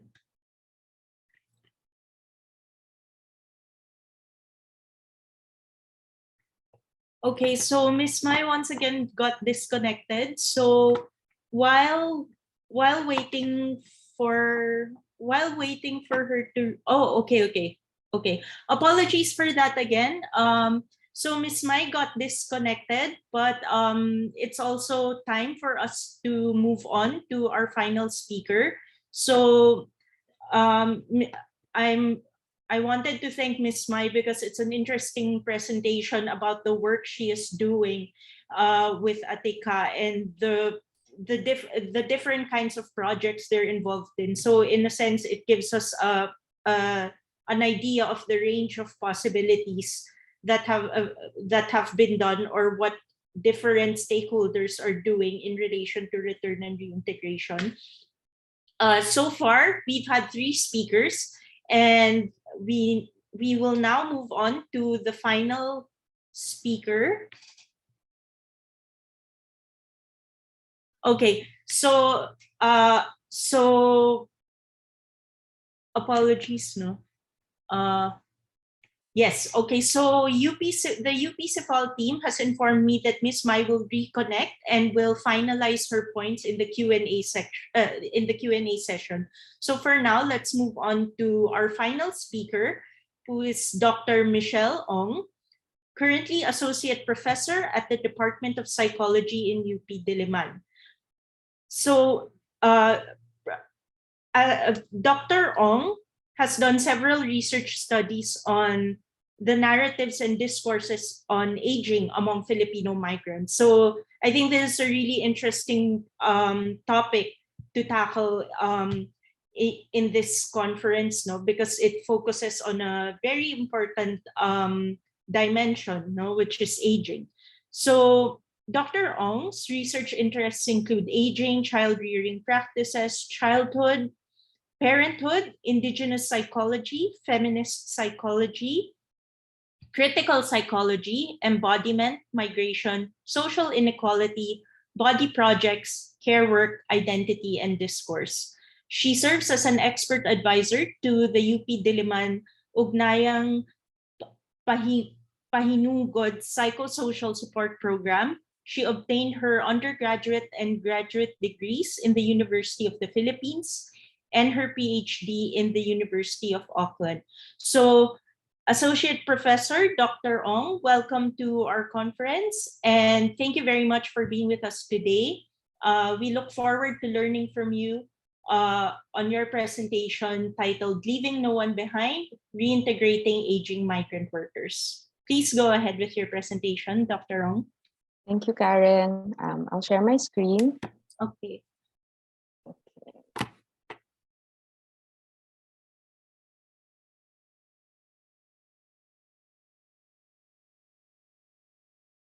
All right. So is the screen viewable? Okay. So I have about 10 minutes, maybe 15 minutes, so that we have time for Q&A later. So my presentation today is about, giving attention to aging and aging migrants. And if there's one thing that I'd like everyone to keep, to remember from this presentation is that in our reintegration efforts, it's important to consider how a lifetime of challenges, opportunities, privileges, and disadvantage can accumulate in an older migrant's life. So in fact, one of the participants in our session today in the chat box reminded us na yung paulit-ulit na experience ng OFW, ng employment, ay maaring merong dulot na accumulation ng stresses, ng distresses, and ng problems. And that has to be something that we consider when we think about reintegration efforts. So we all know already that Filipino migrants are recruited to fill highly gendered labor niches globally. So we've been using labor migration as an economic strategy from the 1970s, and we have a very long history, very long engagement with labor migration as an economic strategy. So it has gained a lot of global attention from academics. So marami pong mga pag-aaral na meron tayo tungkol sa migration and specifically how gendered it is. So for instance, this magazine cover, it's the first issue of Bagong Bayani. It's a Singapore publication. Very aptly, yung cover niya ay the face of a woman migrant. We annually receive remittances from our migrant workers, from overseas Filipinos. Annually po, palaki lang siya ng palaki, it's always something that is a significant contribution to the economy. So in 2021, for instance, it was at 31.4 billion. So this reflects actually an increase from 2022, and these are, it's a significant portion of the country's GDP. right? So Filipino migration is a phenomenon that attracts the attention of scholars, but there's not a lot of attention on Filipinos and how we occupy the intersection of aging and migration. So what I mean by that is that there are different ways that Filipinos can be part of or can contribute to the discussion of migration and aging. So Filipino migrants migrate as care workers and laborers in aging countries, no? In large industrialized but aging populations. Malaking tulong yung Filipino migrants to fill their labor needs and particularly care work, health-related services. No? But also Filipino migrants settle in other countries and they grow older there. They establish their families there, their lives there, and they grow old in those countries. And lastly, they can also be what we call transnational retirees. No? So in the literature or in the academe, merong ganung label ng transnational retirement or transnational retirees where where older people migrate to other countries in their old age, no? To enjoy maybe better weather, maybe better value for money in terms of a better lifestyle also, no? That they're able to secure or purchase in aging. Okay? So itong iba-ibang mga experiences na ito, no, merong papel at merong lugar para sa mga Filipinos, and these might be something that we need to pay more attention to because certainly there's less attention, no, on aging migrants and aging Filipino migrants despite our very long engagement with migration already. So in aging literature, this is something that you may be familiar with already or that you've heard of elsewhere, the idea of successful aging or the idea of positive aging or active aging. No? It's something we may have heard of elsewhere also, or itong idea ng modern retiree. There are commonalities, no, between these different terms, successful or active or positive aging. There is the centrality of the body. There's a lot of attention given to how we look, the status, the health, the appearance of our body. There's an emphasis on consumption. We're expected to continue to be able to participate in the economy as consumers, also as producers, no, as people who are able to keep earning an income, making an income, and also purchasing services and products that help us maintain certain look, maintain certain standard of health, maintain activity, and productivity in aging. And lastly, and what I'd like to emphasize is that this idea of successful aging makes a clear link between individual responsibility and aging. So it's within your hands, within your power to secure good health, continued productivity in aging. However, there are critics that say that the emphasis on individual responsibility and the quality of our aging, it's too much, it's too great. No? Masyadong malaki yung emphasis dun sa individual, no, bilang may kapangyarihan para mapagbago o mapangyari yung ganitong klaseng katawan, no, at pagtanda. And there seems to be kind of parang minimize, no, minamaliit na lang, or maybe it can be more easily ignored, the accumulation of the impact of oppression, discrimination, marginalization that all of us face at one time or another in our lives. Right? So what I'd like to share with you today is the result of research based on 3 groups of women. I looked at the experience of, so my participants were 20 permanent migrants to New Zealand, 10 permanent migrants to Japan, and 9 former overseas migrant workers who returned to the Philippines for good. So tama po, no, yung nabanggit kanina ni Ma'am Nancy, na kulang talaga din yung information natin on OFWs na nag-for good. No? It's hard to find data on them. It's hard to find research on them. So this is a small contribution towards gaining more insight into their experience. So my study is qualitative. I employed interviews, pakikipagkwentuhan po, no, sa Psikolohiyang Filipino, semi-structured interviews.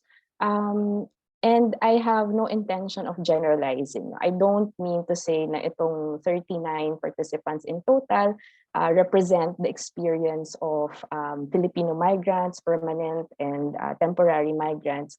But just my point is I wanted for us to gain insight into the different contexts and the specifics and nuances of these experiences that might resonate with other migrants, no, other people in other who share similar context. No? So kahit na maliit yung grupo, merong potential for insight that has relevance also for other people or other groups. No? I'd also like to point out that within or among the participants from New Zealand and Japan, actually I encountered people who were previously OFWs. So I'd like also to emphasize that yung status ng pagiging permanent migrant or temporary labor migrant, that's very, there's some fluidity, right? So some people, they start off with an experience of overseas employment as a temporary or contractual migrant, and then they later on find the opportunity to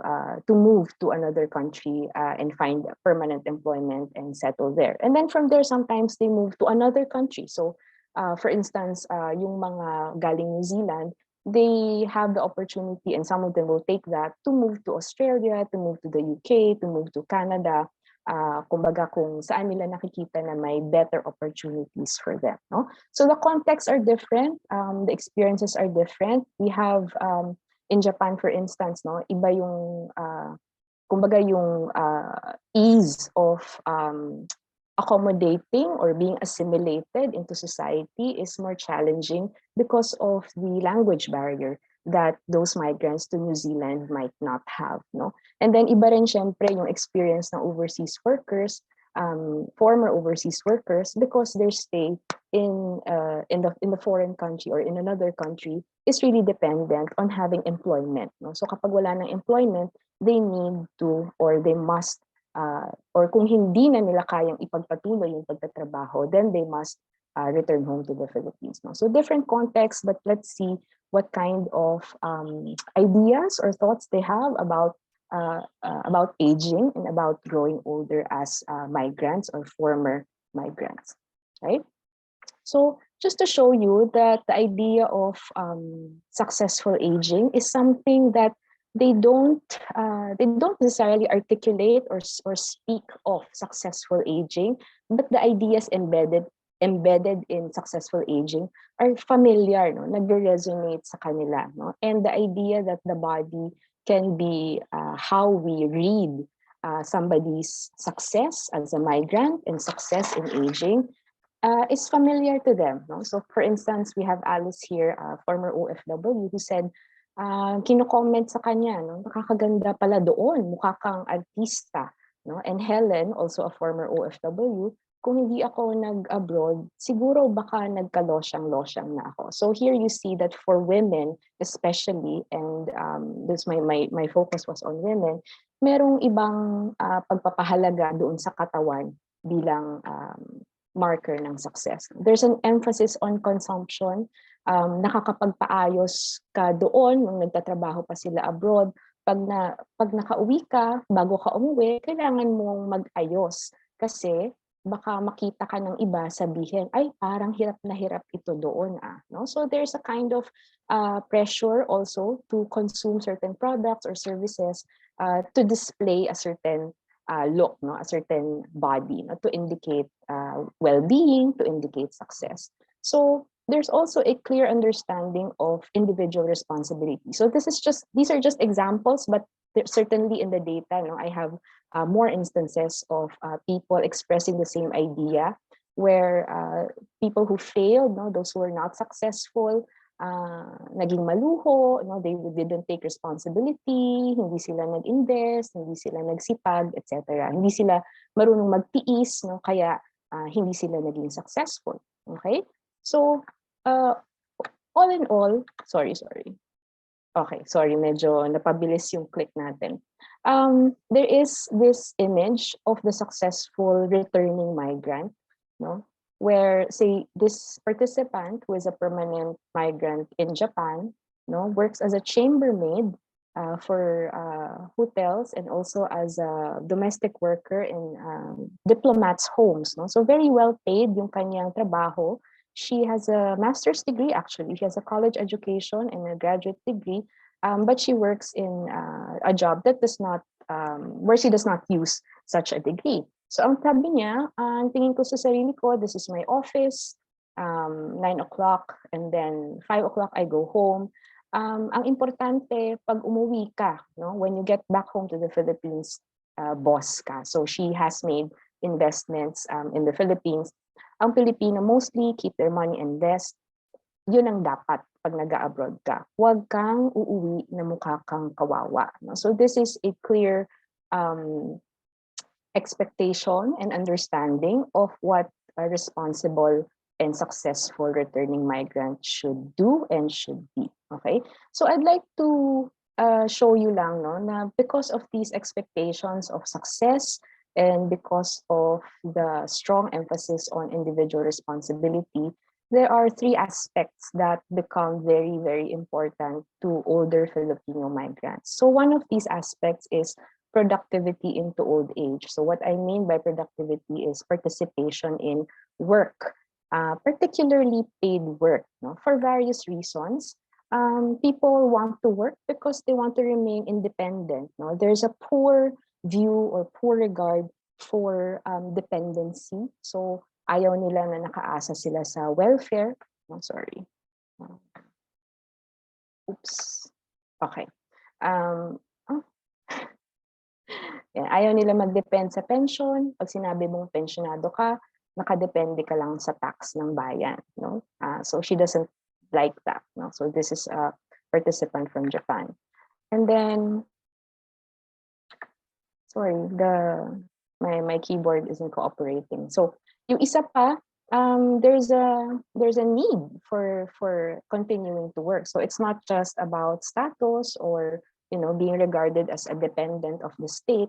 Pero yung iba, meron talagang pangailangan kasi tumutulong pa rin sa pamilya. So si Bea is from New Zealand and she continues to help her family. Cancer survivor ito. She was in her mid-60s already when we did this interview, and she had a large loan to be paid, left to be paid, and nearly all her salary goes to paying the credit card, paying the loan, which she used to help her family. Okay. Now, another motivation to continue with paid work is that people want to continue to work because they believe that it helps keep them young and healthy. No? Pag wala kang trabaho, tumigil ka, lalo kang manghihina at lalo kang mabilis kang mamamatay pag wala kang activity. So there is also that understanding that work is something that keeps us well and that helps us achieve successful aging. So for these various reasons, work or paid work continues to be important. Okay? So for us, siguro thinking about our reintegration efforts, we can imagine how we can think about how work is so meaningful. No? Ano kaya yung pwedeng mapagkaabalahan pa rin ng mga returning migrants na makabuluhan para sa kanila. No? Something that's meaningful, something that utilizes their skills, something that provides them with opportunities to make money, something that provides them opportunities to fill their time with meaningful activity, something that they find to be health-giving, to be healthful, even when they're already in old age. Okay? All right. So, okay. Another main expectation is the responsibility for health, or another main concern is health. So people talk about health as an obligation. Kailangan talaga alagaan yung sarili. Si Farah is from Japan. Pagdating ng 40, sabi niya, obligado magpa-check up ka. Hanggat maaari kasi para maiwasan o ma-resolve agad yung ating mga health problems. Oh, okay. And people do understand or think of health as something that is within their control. Sabi ni Irene, and former OFW, I'm so sorry. The keyboard is just in the mouse. Okay. I'm trying to be healthy as possible. Kaya kapag may sakit ako, kinokontrol ko na, no? She doesn't want to be more and more dependent on medicine. Kaya gusto niya na kontrolado niya yung kanyang katawan, yung kanyang sarili. Okay? So health is an important concern of older or aging migrants. Okay? And last, maybe aspect or area of concern is caring for themselves and for others, no, or their family members. Okay, so sabi ni Ollie from New Zealand, she doesn't want to be a burden to her children, no, just another mouth to feed. So ang gusto niya, hanggang sa pagtanda, nakakatulong siya sana sa kanila, no, kung ano yung mga pangangailangan nila, pag-aalaga sa mga apo niya. No? So this is repeated often in other participants' narratives. No? Ayaw maging pabigat o makaistorbo sa anak. No? So Gina is a former OFW, may SSS ako, may PhilHealth, may St. Peter, no? Handa na lahat. Kaya lang, ang inaalala ng marami ay kung sapat ba, no? Yung kanilang nahanda para sa kanilang mga pangangailangan, sa lahat ng kanilang pangangailangan. Okay? So one of the strategies available, particularly to permanent migrants in other countries, is transnational retirement. No? So they worry about the cost of healthcare in the Philippines, but also they worry about the kind of relationships, the kind of communities that they have in their their current country, no, yung adoptive country nila, kumbaga. No, talo daw siya sa sadness pagdating sa Japan, no. Pero sa Pilipinas, paano naman kung magkakasakit ka, kung wala kang pera, mahirap, no. So this is a worry that is also present even in returning OFWs remarks, no, na paano yung healthcare, no, kapag kinailangan ba, sapat ba yung naipon. Now, the problem is that there are many challenges to achieving successful aging, even when the participants talk about taking responsibility, na they are actively, di ba, investing, buying insurance. It's also true that for migrant workers, whether you're a labor migrant or you're a permanent migrant to another country, there are certain conditions that make it more difficult to achieve successful aging. And that's something that I'd like to highlight. Now, women have more responsibility for care work. Mas marami silang expectations na sila yung nag-aalaga sa pamilya nila. And that takes away time from making money. No? Some of them were not employed while they were raising their children. And for OFWs, it becomes an additional burden when they have small children that they have to leave behind. No? It's an added psychological or mental stress or burden. No? Women migrants' opportunities for employment are more limited. So as you can see, no, kanina rin sa mga presentations, ang trabaho na pinapasukan ng women migrants natin ay they tend to be jobs na hindi naman malalaki yung income. So older migrants' opportunities are even more limited, and returning migrants' opportunities are also limited. No? So yung mga nakabalik na at medyo may edad na sa kanilang pagbabalik, lalong mas limitado. No? Kaya yung iba nagsasabi na yung ibang permanent migrants, they would like to stay in their foreign country as long as possible because they are able to continue working even past the age of 60. So public health services and pension schemes are perceived to be inadequate. I hope that changes in the future. But currently, that is the perception, and from their stories, it's their reality. Kapos at hindi sapat yung government social welfare systems natin. An older migrant desired form of family support is not necessarily what they receive. So yung iba, may families, may mga anak, pero nasa malayo, no? Lumipat na ng ibang bansa, nag-OFW rin, nag-permanent migrant sa ibang bansa, or they're not able to expect their children to care for them in aging. And that's a huge worry for them. So in conclusion, I'd like to say lang that there is a recognition that successful aging is something that is valuable, something that they'd like to achieve. I'm not suggesting that that should be a goal because there are problems with that idea. Our At least from my participants, no, they can claim to be responsible by avoiding becoming burdens to their family and society.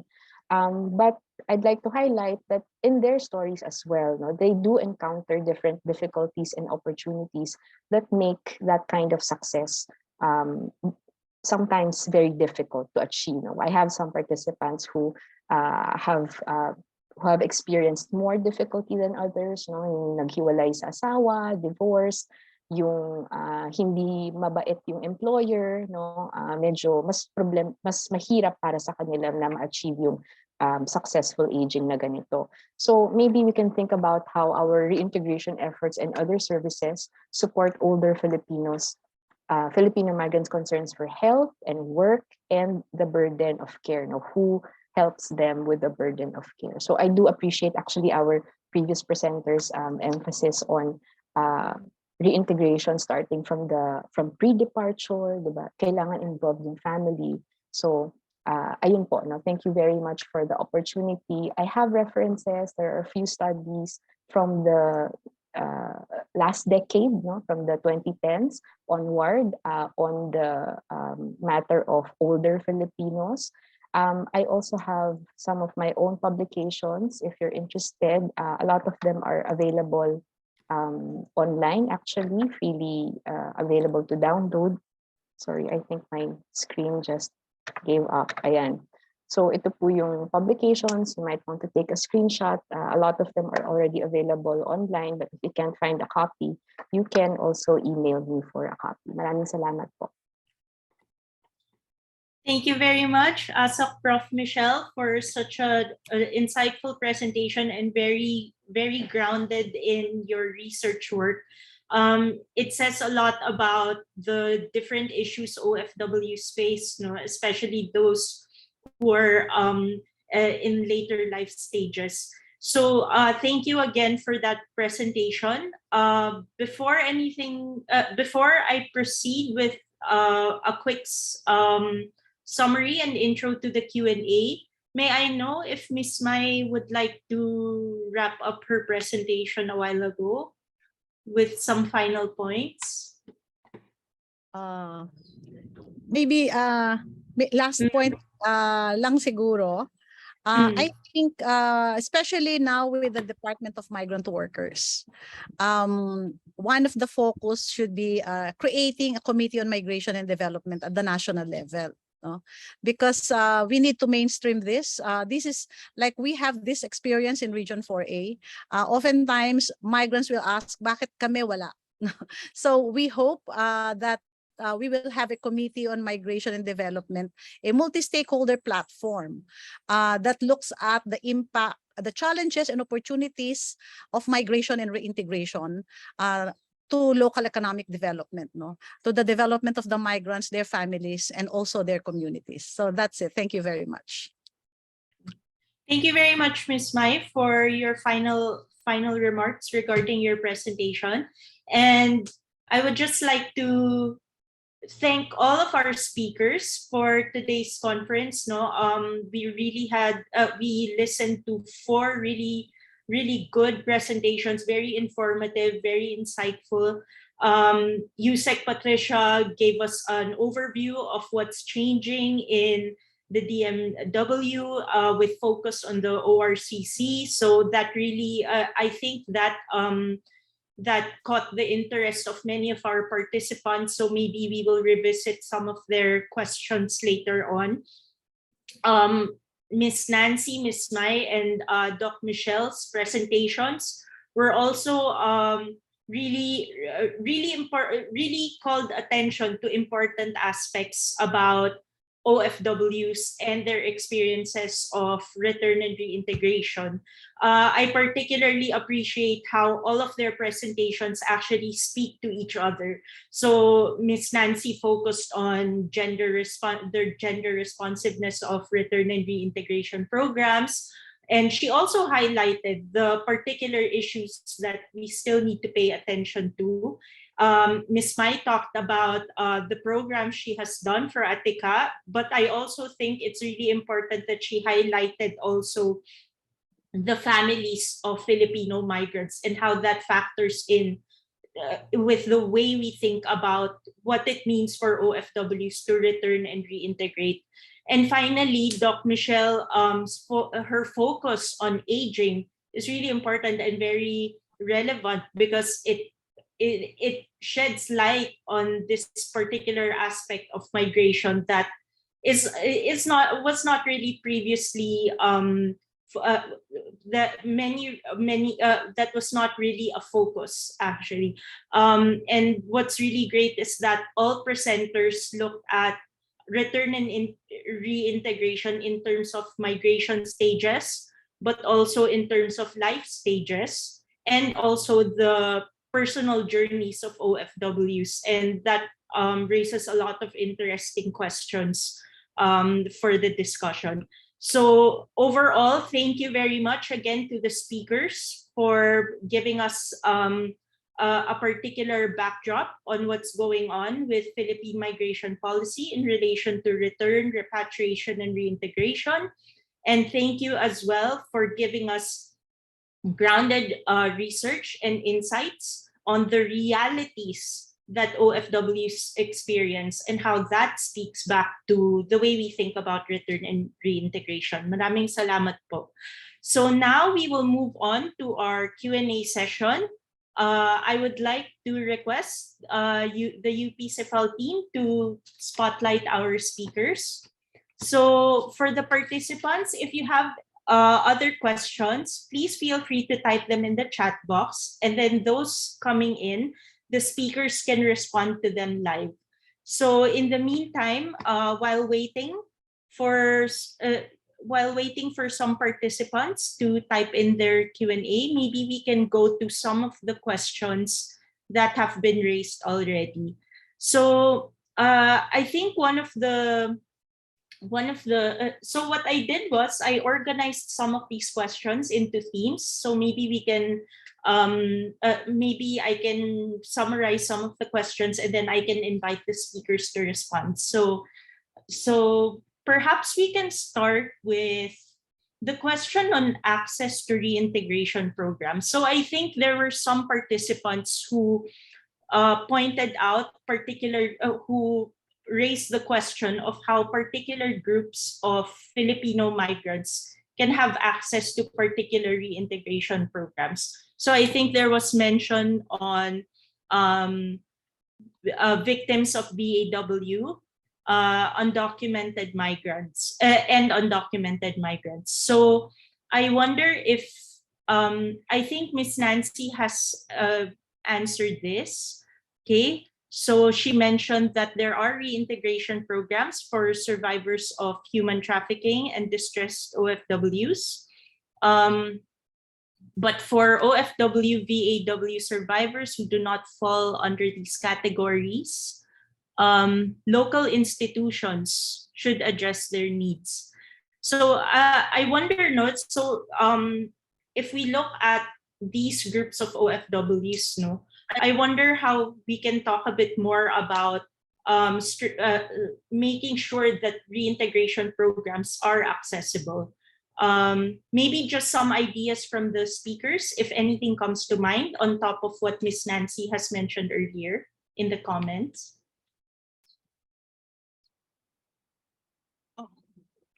Can I answer? Yes, please go ahead, Ms. Pai. Generally, the program for overseas Filipinos, here I am speaking about the OWA hat, okay? It is offered to there are programs and services that are also offered to undocumented workers. Oftentimes, for example, NRCO program, they are offered to undocumented workers, and especially they have special program for victims of violence against women. So I think of course, there are some programs that are only for members, but a lot of programs of local government, of NGOs, it's open to undocumented and to victims of violence. Thank If I you, may Ms. add, Mai.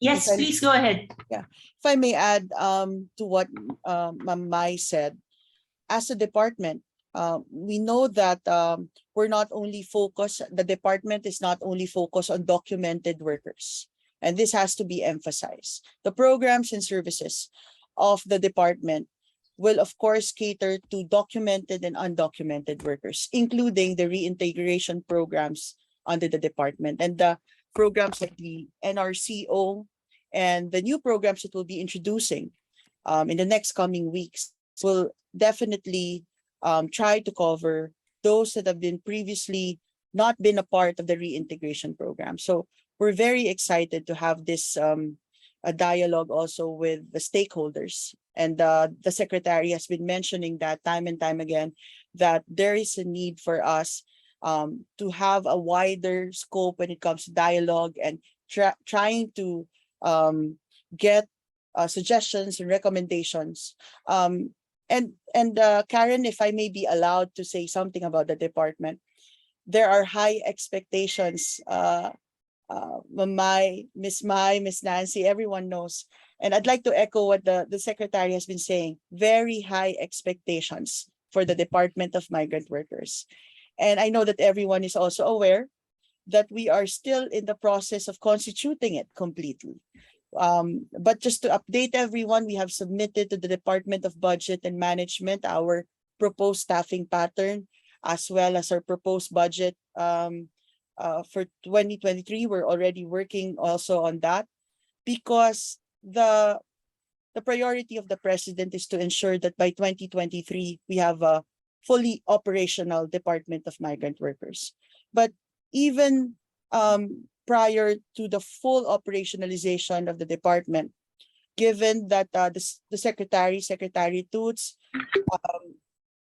and Secretary Laguesma of the Department of Labor Employment, they issued the joint circular already to cover this period while waiting for the full constitution, meaning this partnership with and understanding with the Department of Labor Employment allows already the Department of Migrant Workers to have this position right now we're in. We can already have those policy dialogues, stakeholders meeting, so that we can cover everything, Karen. We can cover as much as possible all the concerns that have been previously not addressed because we don't have that home in the government. And now that we have a home in the government and a secretary whose focus is the protection of migrant workers, reintegration is a very important aspect in governance right now for us here in the department. So I guess that's first how I want to first give some context to where we are right now with the department.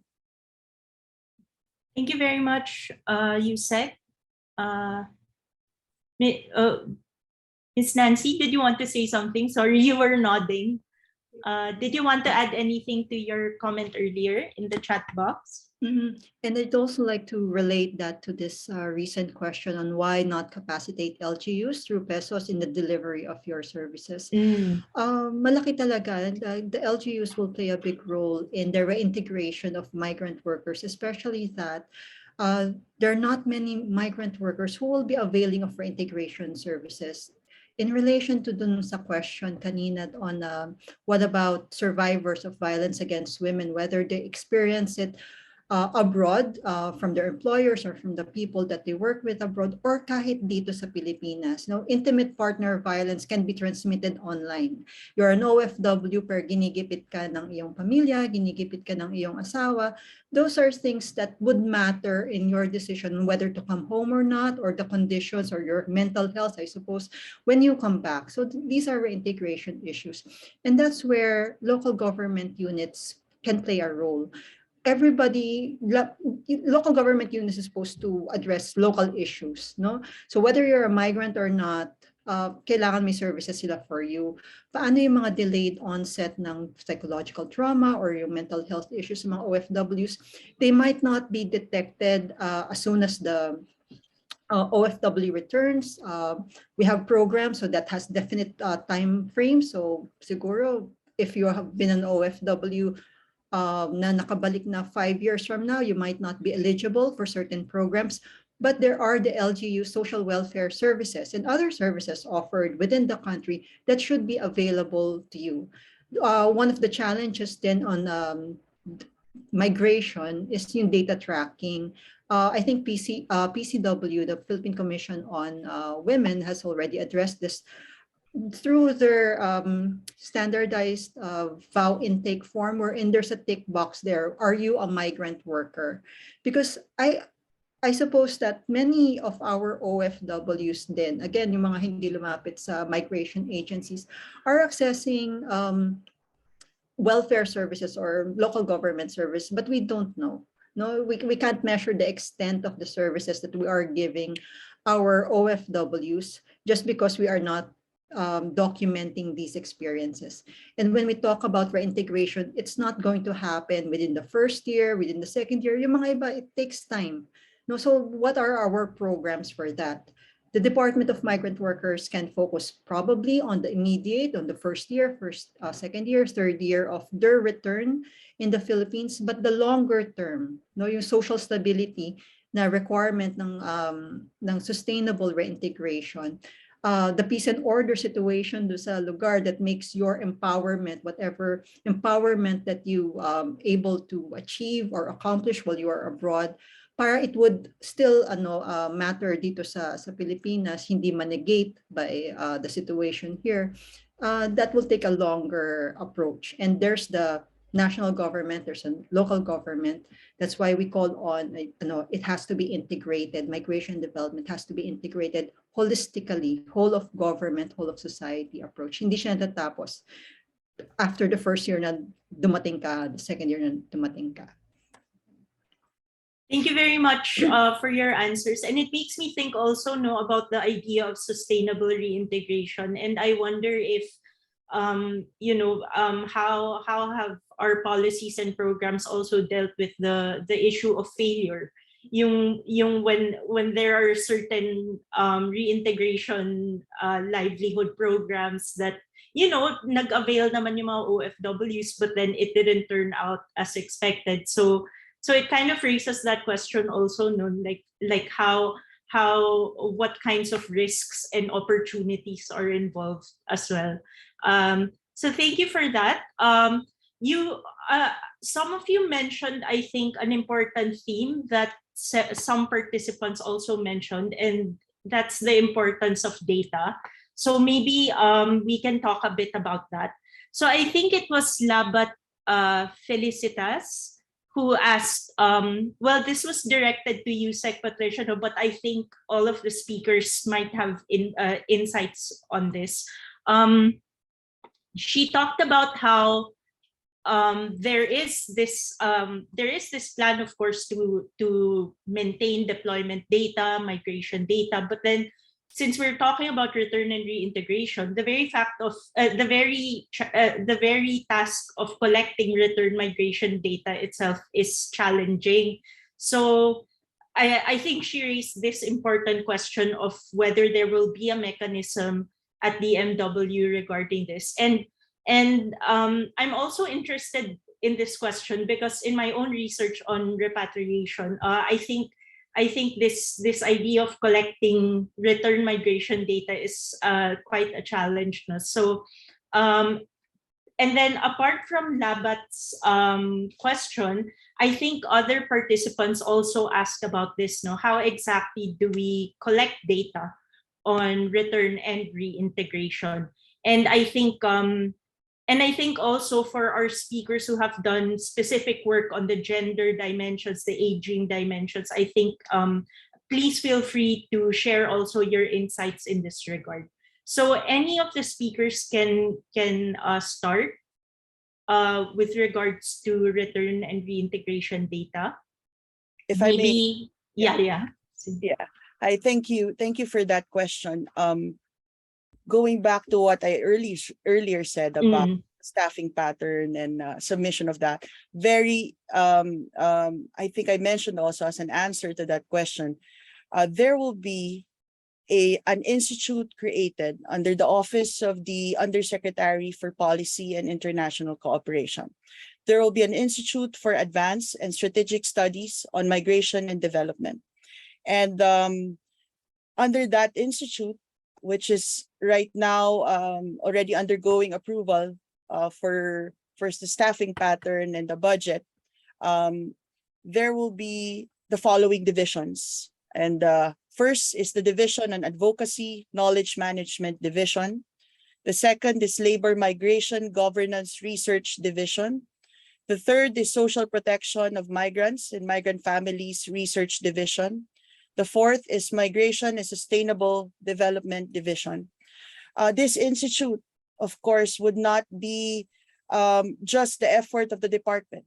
There is a need for us to tap the experts, not only from our country, but from all over the world, to help us not only make this institute purposeful, but effective in data gathering, in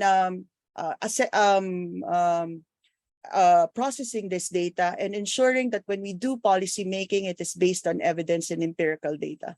The Secretary, just to share a personal input here, we have been preparing briefers, as you know, and the Secretary would always say empirical data, because the President himself is asking for empirical data. And I came from the private sector. I know what we're talking about when we say it seems like we lack data, especially on reintegration. And I hope that we can do something about it, especially with the creation of this institute. And seeing how the organizations, the NGOs, the leaders and the experts on migration in our country has been very vocal about the need for data.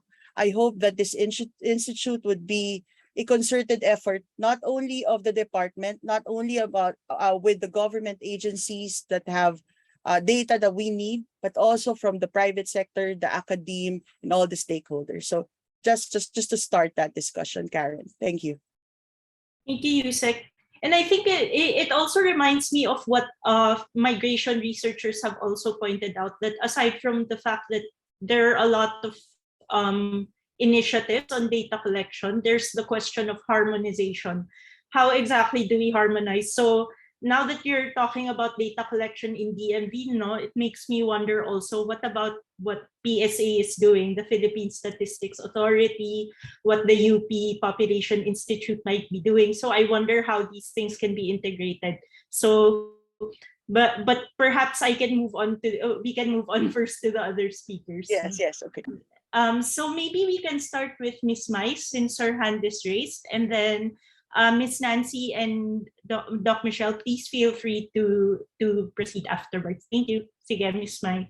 Actually, I agree. We're not starting from zero with the data. In fact, Owa was able to create during the time of COVID a mechanism on registration, so that we were able to track all of those more than 1 million overseas Filipinos who were repatriated during the time of pandemic. We have IT technical experts right now who are able to do, and we can, from this experience, we can gain more insights on how to develop it further, so that we capture not only we can capture other information that we want, like skills and other things. Secondly, with regards to the data, I think it's very important that we start also at the barangay level. Because the challenge right now is really, if we want to track not only reintegration, because the challenge is really tracking migration in the Philippines. Oftentimes we are challenged with this, especially when we do planning in the Committee on Migration and Development. So what we did, we developed a mapping for schools, mapping for LGUs on overseas Filipinos. where are they, what country of destination. So I think all of this information we have to integrate. No, PSA also sits in the Committee on Migration and Development. So in fact, we are working together in because they are asking us, what information do you want us to integrate? No, so I think it's a challenge, but I think we are getting there. We have various opportunities for collaboration to be able to address the challenge on data management. Thank you, Ms. Mai, for that input. Ms. Nancy and Doc Michelle, please feel free to share your insights, especially because both of you have a really strong research background. So it would be interesting also to hear from you on what you think regarding data. Sige, ako. Ayan. Okay, sure. Sige, yung isang challenge with reintegration data that we have now, it's mostly admin data, administrative data. It means na yung kung sino lang naaabot ng government services or if they have registered with the government. So maraming laglag na when where it concerns undocumented migrants. That's why we also need to establish yung prevalence data na sinasabi. If we could, I think one practical way of doing that is inserting 1 or 2 questions in our census regarding international labor migration. And we already have that. We started that, not through the census, but there's a separate survey, the National Migration Survey in 2018, and they actually have questions on reintegration. Pero very limited yung mga questions, and I think yun din yung challenge for us when we talk about reintegration. Ito pala yung requirements of sustainable reintegration. What are the questions or the answers or the data that we need? Because doon sa National Migration Survey, ang tinanong ay awareness of reintegration programs.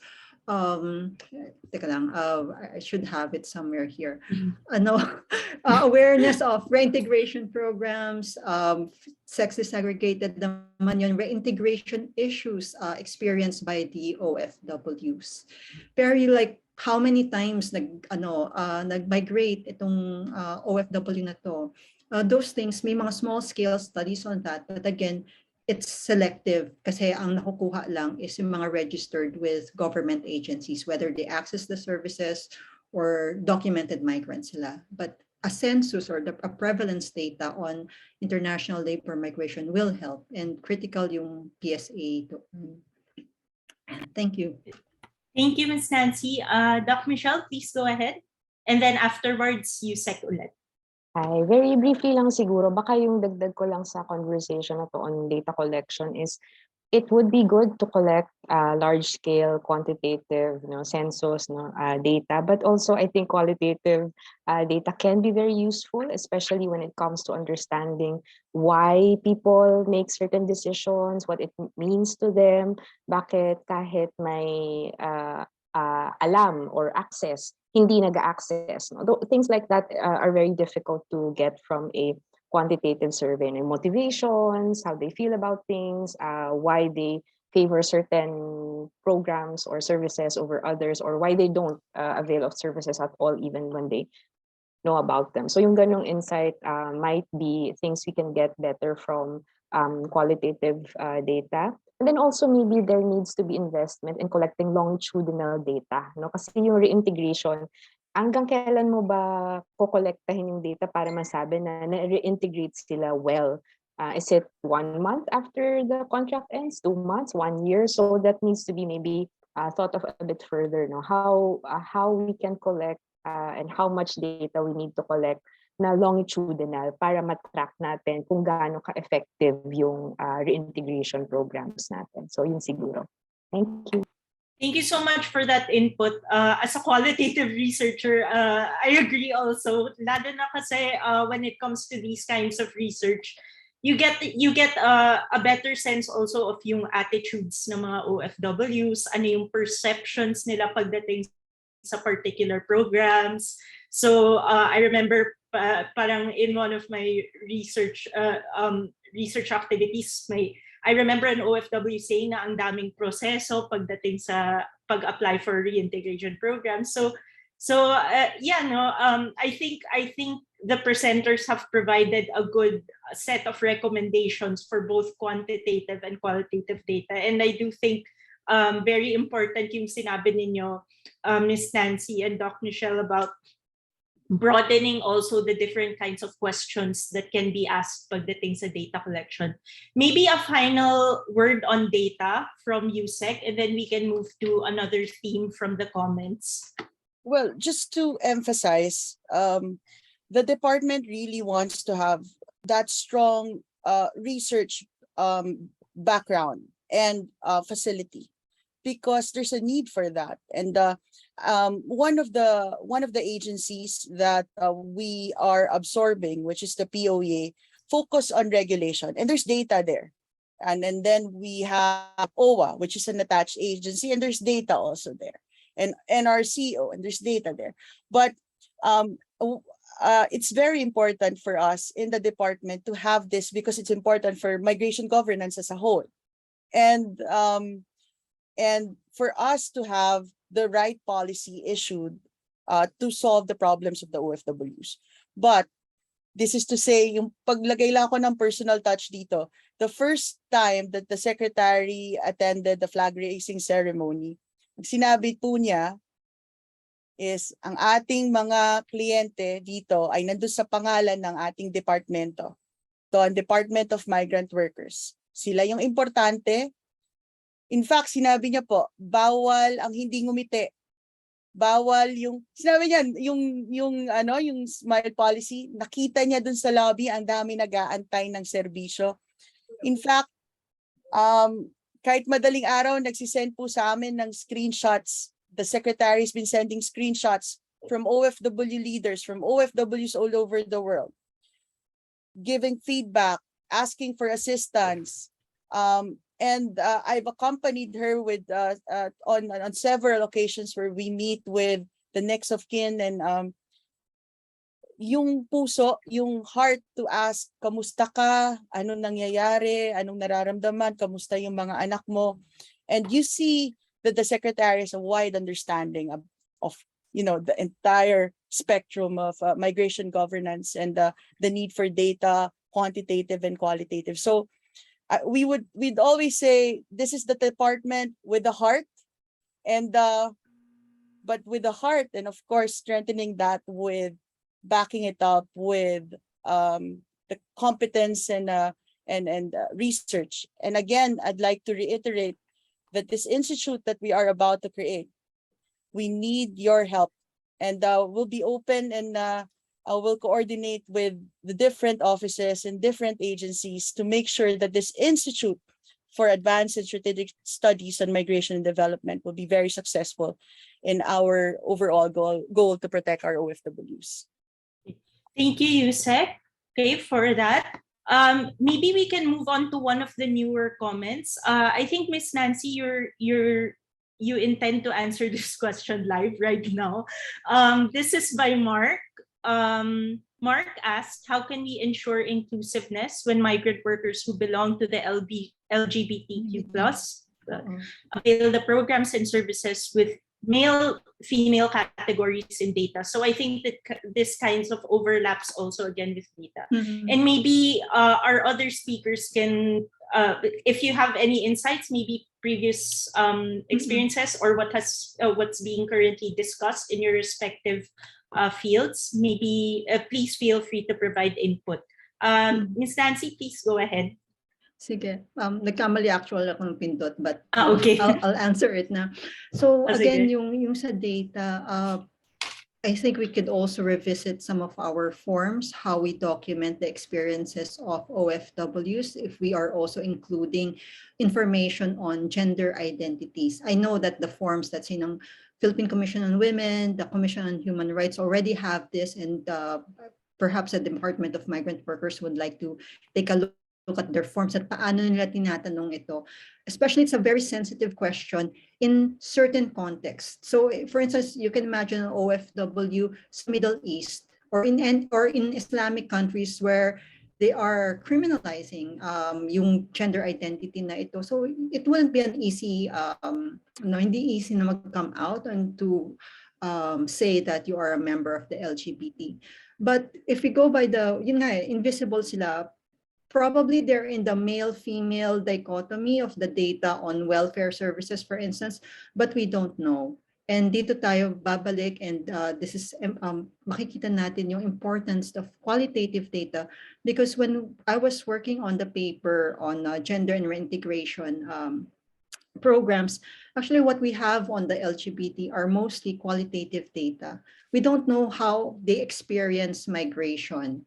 No, and qualitative data provided us that information, again, like what Professor Ong said, no, it cannot be generalized, but it gives us a better handle, no, a better understanding what to ask, how do we reach out to them, ganyan.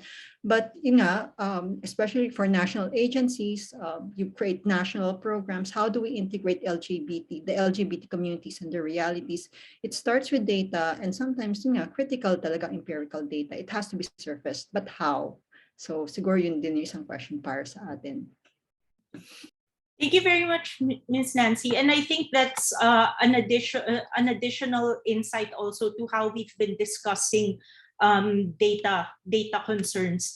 And just to share with you also, in the chat box, we have participants who also highlighted the importance of incorporating questions in the CBMS and involving local government units.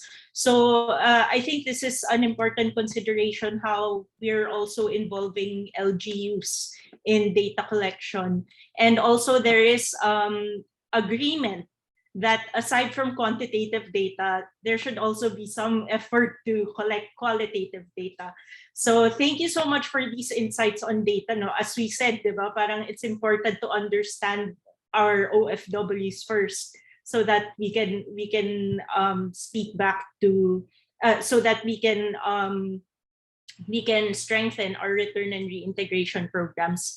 So I think maybe as a final theme, and I think Yusek, this might be directed mostly to you. No, there were several questions on the ORCC, and I think there was a question by She on how exactly return and reintegration begins actually with the response to labor and distress cases abroad. So I think you've already answered this, but you mentioned that you can discuss further during the live Q&A. So Sheikh Gonzalez mentioned that especially that a lot of the complaints they receive from OFWs who are still on site is about the slow response from the polo and embassies and all that. So I think it's looking forward to what ORCC does, but I think She also raises that important point, no? Like, if there are so many requests for assistance and repatriation, and our foreign service posts have only a certain number of deployed staff, no? Like, how exactly will the ORCC play a role, especially because there's already I think there's already coordination among the polos and the different agencies when it comes to handling cases. I think there's also even a single entry approach, but I'm not sure. Please feel free to elaborate, and then maybe just briefly comment on that so that we can wrap up. Thank you. Thank you, Karen, for that question and an opportunity for me to discuss that. Right now, before Department of Migrant Workers, Polo was under the Department of Labor and Employment, OWA, POEA, and then we have the DFA. And now this one Repatriation Command Center. Yesterday, during the press conference, we were joined by the Department of Foreign Affairs. And there was a question there about what if the ORCC receives a request for assistance, but not from a migrant worker, Filipino who's a tourist, and just called the hotline. What will we do? And the response from the Undersecretary of the Department of Foreign Affairs and the Secretary of the DMW the response is joint, and they said, of course, the DMW will refer the matter and monitor and refer the matter to the Department of Foreign Affairs. The same way that the Department of Foreign Affairs will also refer the matter to us. There's nothing stopping us, especially that we only have 40 polos right now. So there will be there are still places that we need to coordinate with the Department of Foreign Affairs so that we can give immediate assistance to our OFWs. The vision there is there's just one platform, one command center wherein the request for assistance will be channeled, and from there will be monitored. OWA has a very strong structure already and platform monitoring the request for assistance that they are receiving. Now, with the department coming in, we hope, and the vision is to make it stronger, to have more resources. Resources meaning more case officers. And these case officers are trained to handle repatriation concerns. And not only repatriation concerns, but all other related welfare issues that are being faced by our overseas Filipino workers. I think we received a total of, if I can remember the numbers that were presented yesterday, combined repatriation requests from the POEA and OWA, there are around 10,000 requests for repatriation received by both POEA and OWA combined.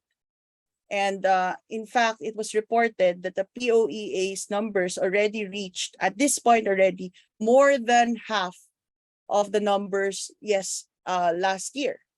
So 10,000 repatriation numbers. There was even a question from the press who attended the press con. How many can you handle every day? You're raising the expectations of the OFWs that they can easily call this number or send a message. When we went and when the secretary assumed her office, assumed her post July 1, I was there in the office, and she received a feedback from an OFW leader. And the feedback was the messenger of the official Department of Migrant Workers Facebook account was not turned on. And would you imagine that the SecTuts was like, what? That's not possible, right?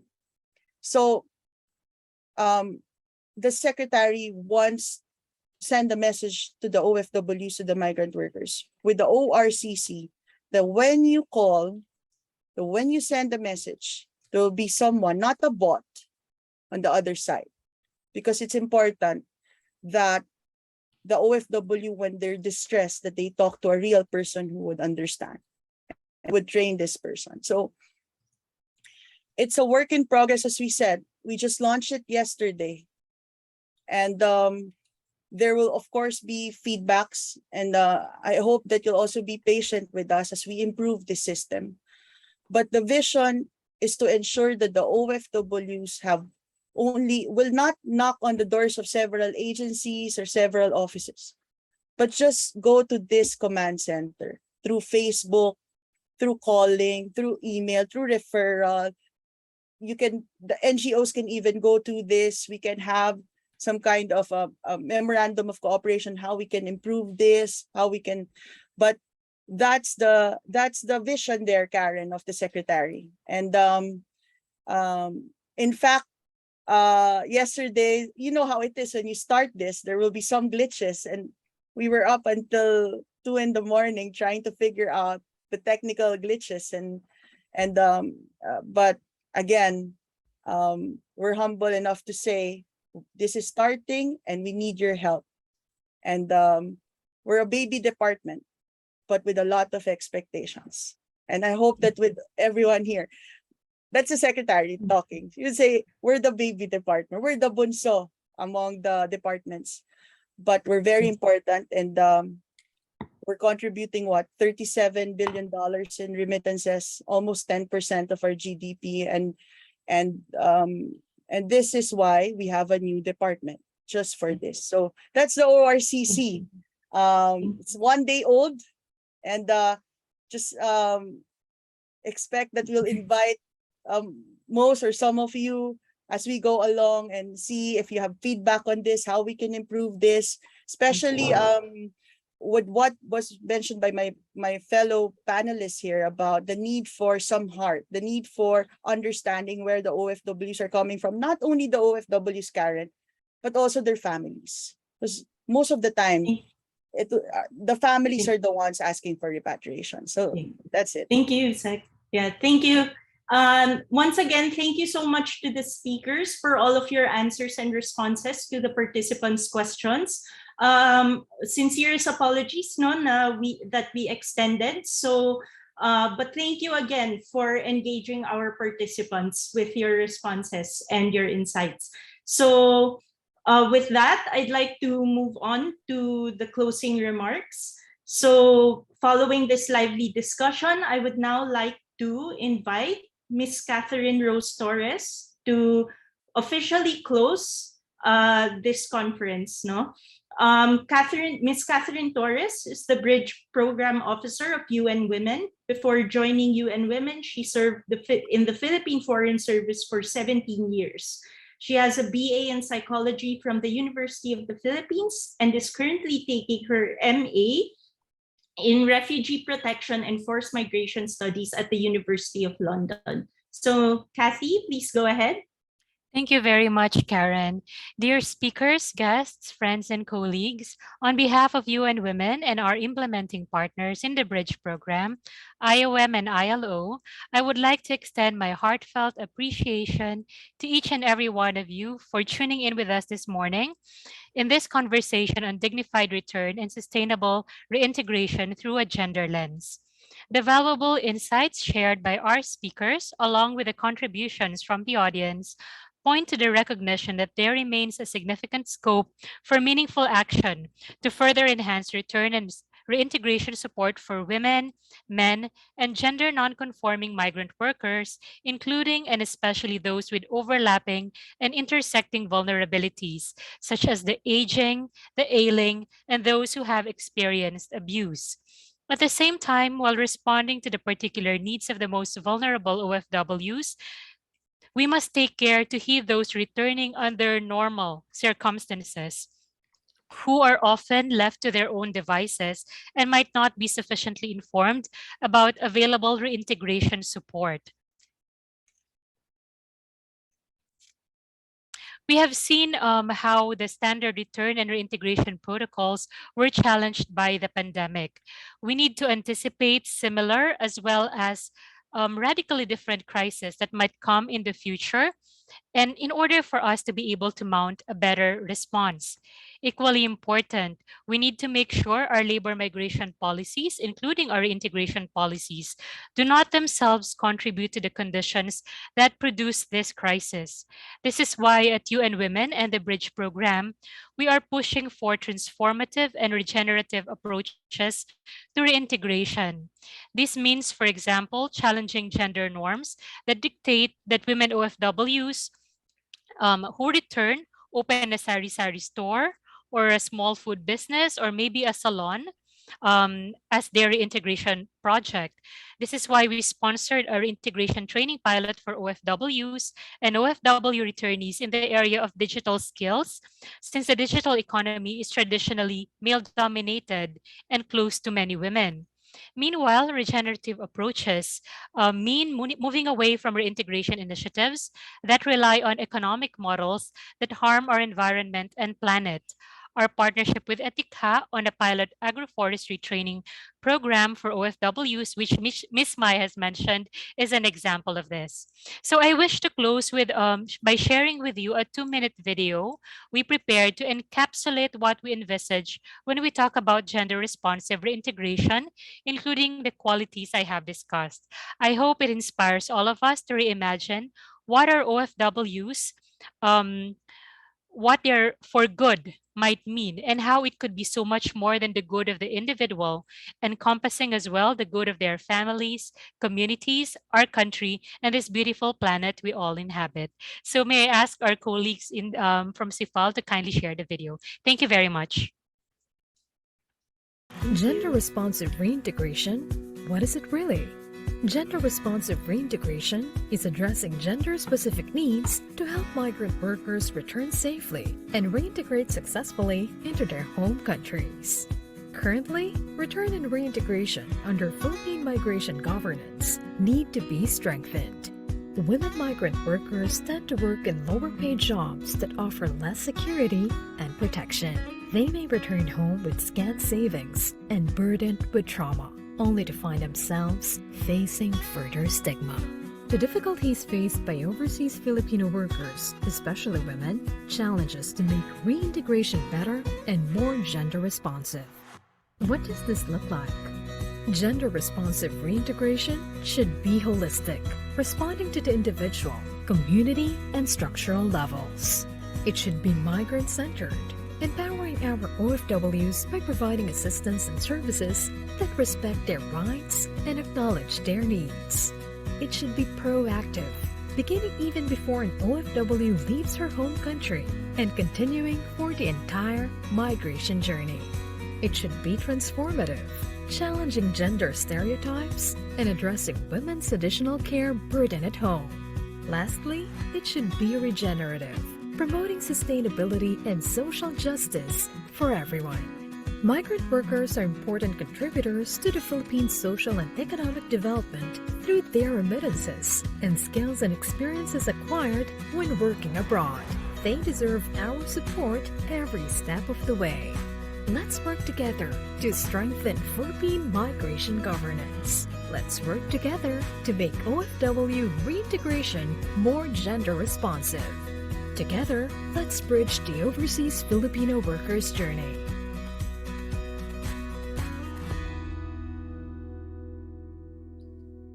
Thank you very much, Ms. Kathy. Okay, after the video. Oh, okay. So, well, do you have something else to say, Ms. Kathy, or? No, thank you very much, Karen. That's it. Thank you to everyone, especially to UP-CIFAL and all our speakers and guests. Thank you. Thank you very much, Ms. Kathy, for those wonderful closing remarks and also for that interesting video presentation. So on behalf of UP-CIFAL and the UN Women Bridge program, I would like to thank everyone for attending this webinar and for participating in the discussion. So if you have any questions regarding the webinar, whether it's about copies of the presentations, if you have questions for the speakers, also if you have inquiries regarding certificates or evaluation links, please feel free to contact CIFAL PH using their official social media accounts. And again, thank you so much to both the speakers and the participants for a really informative and insightful discussion. Maraming salamat po and have a great day, everyone.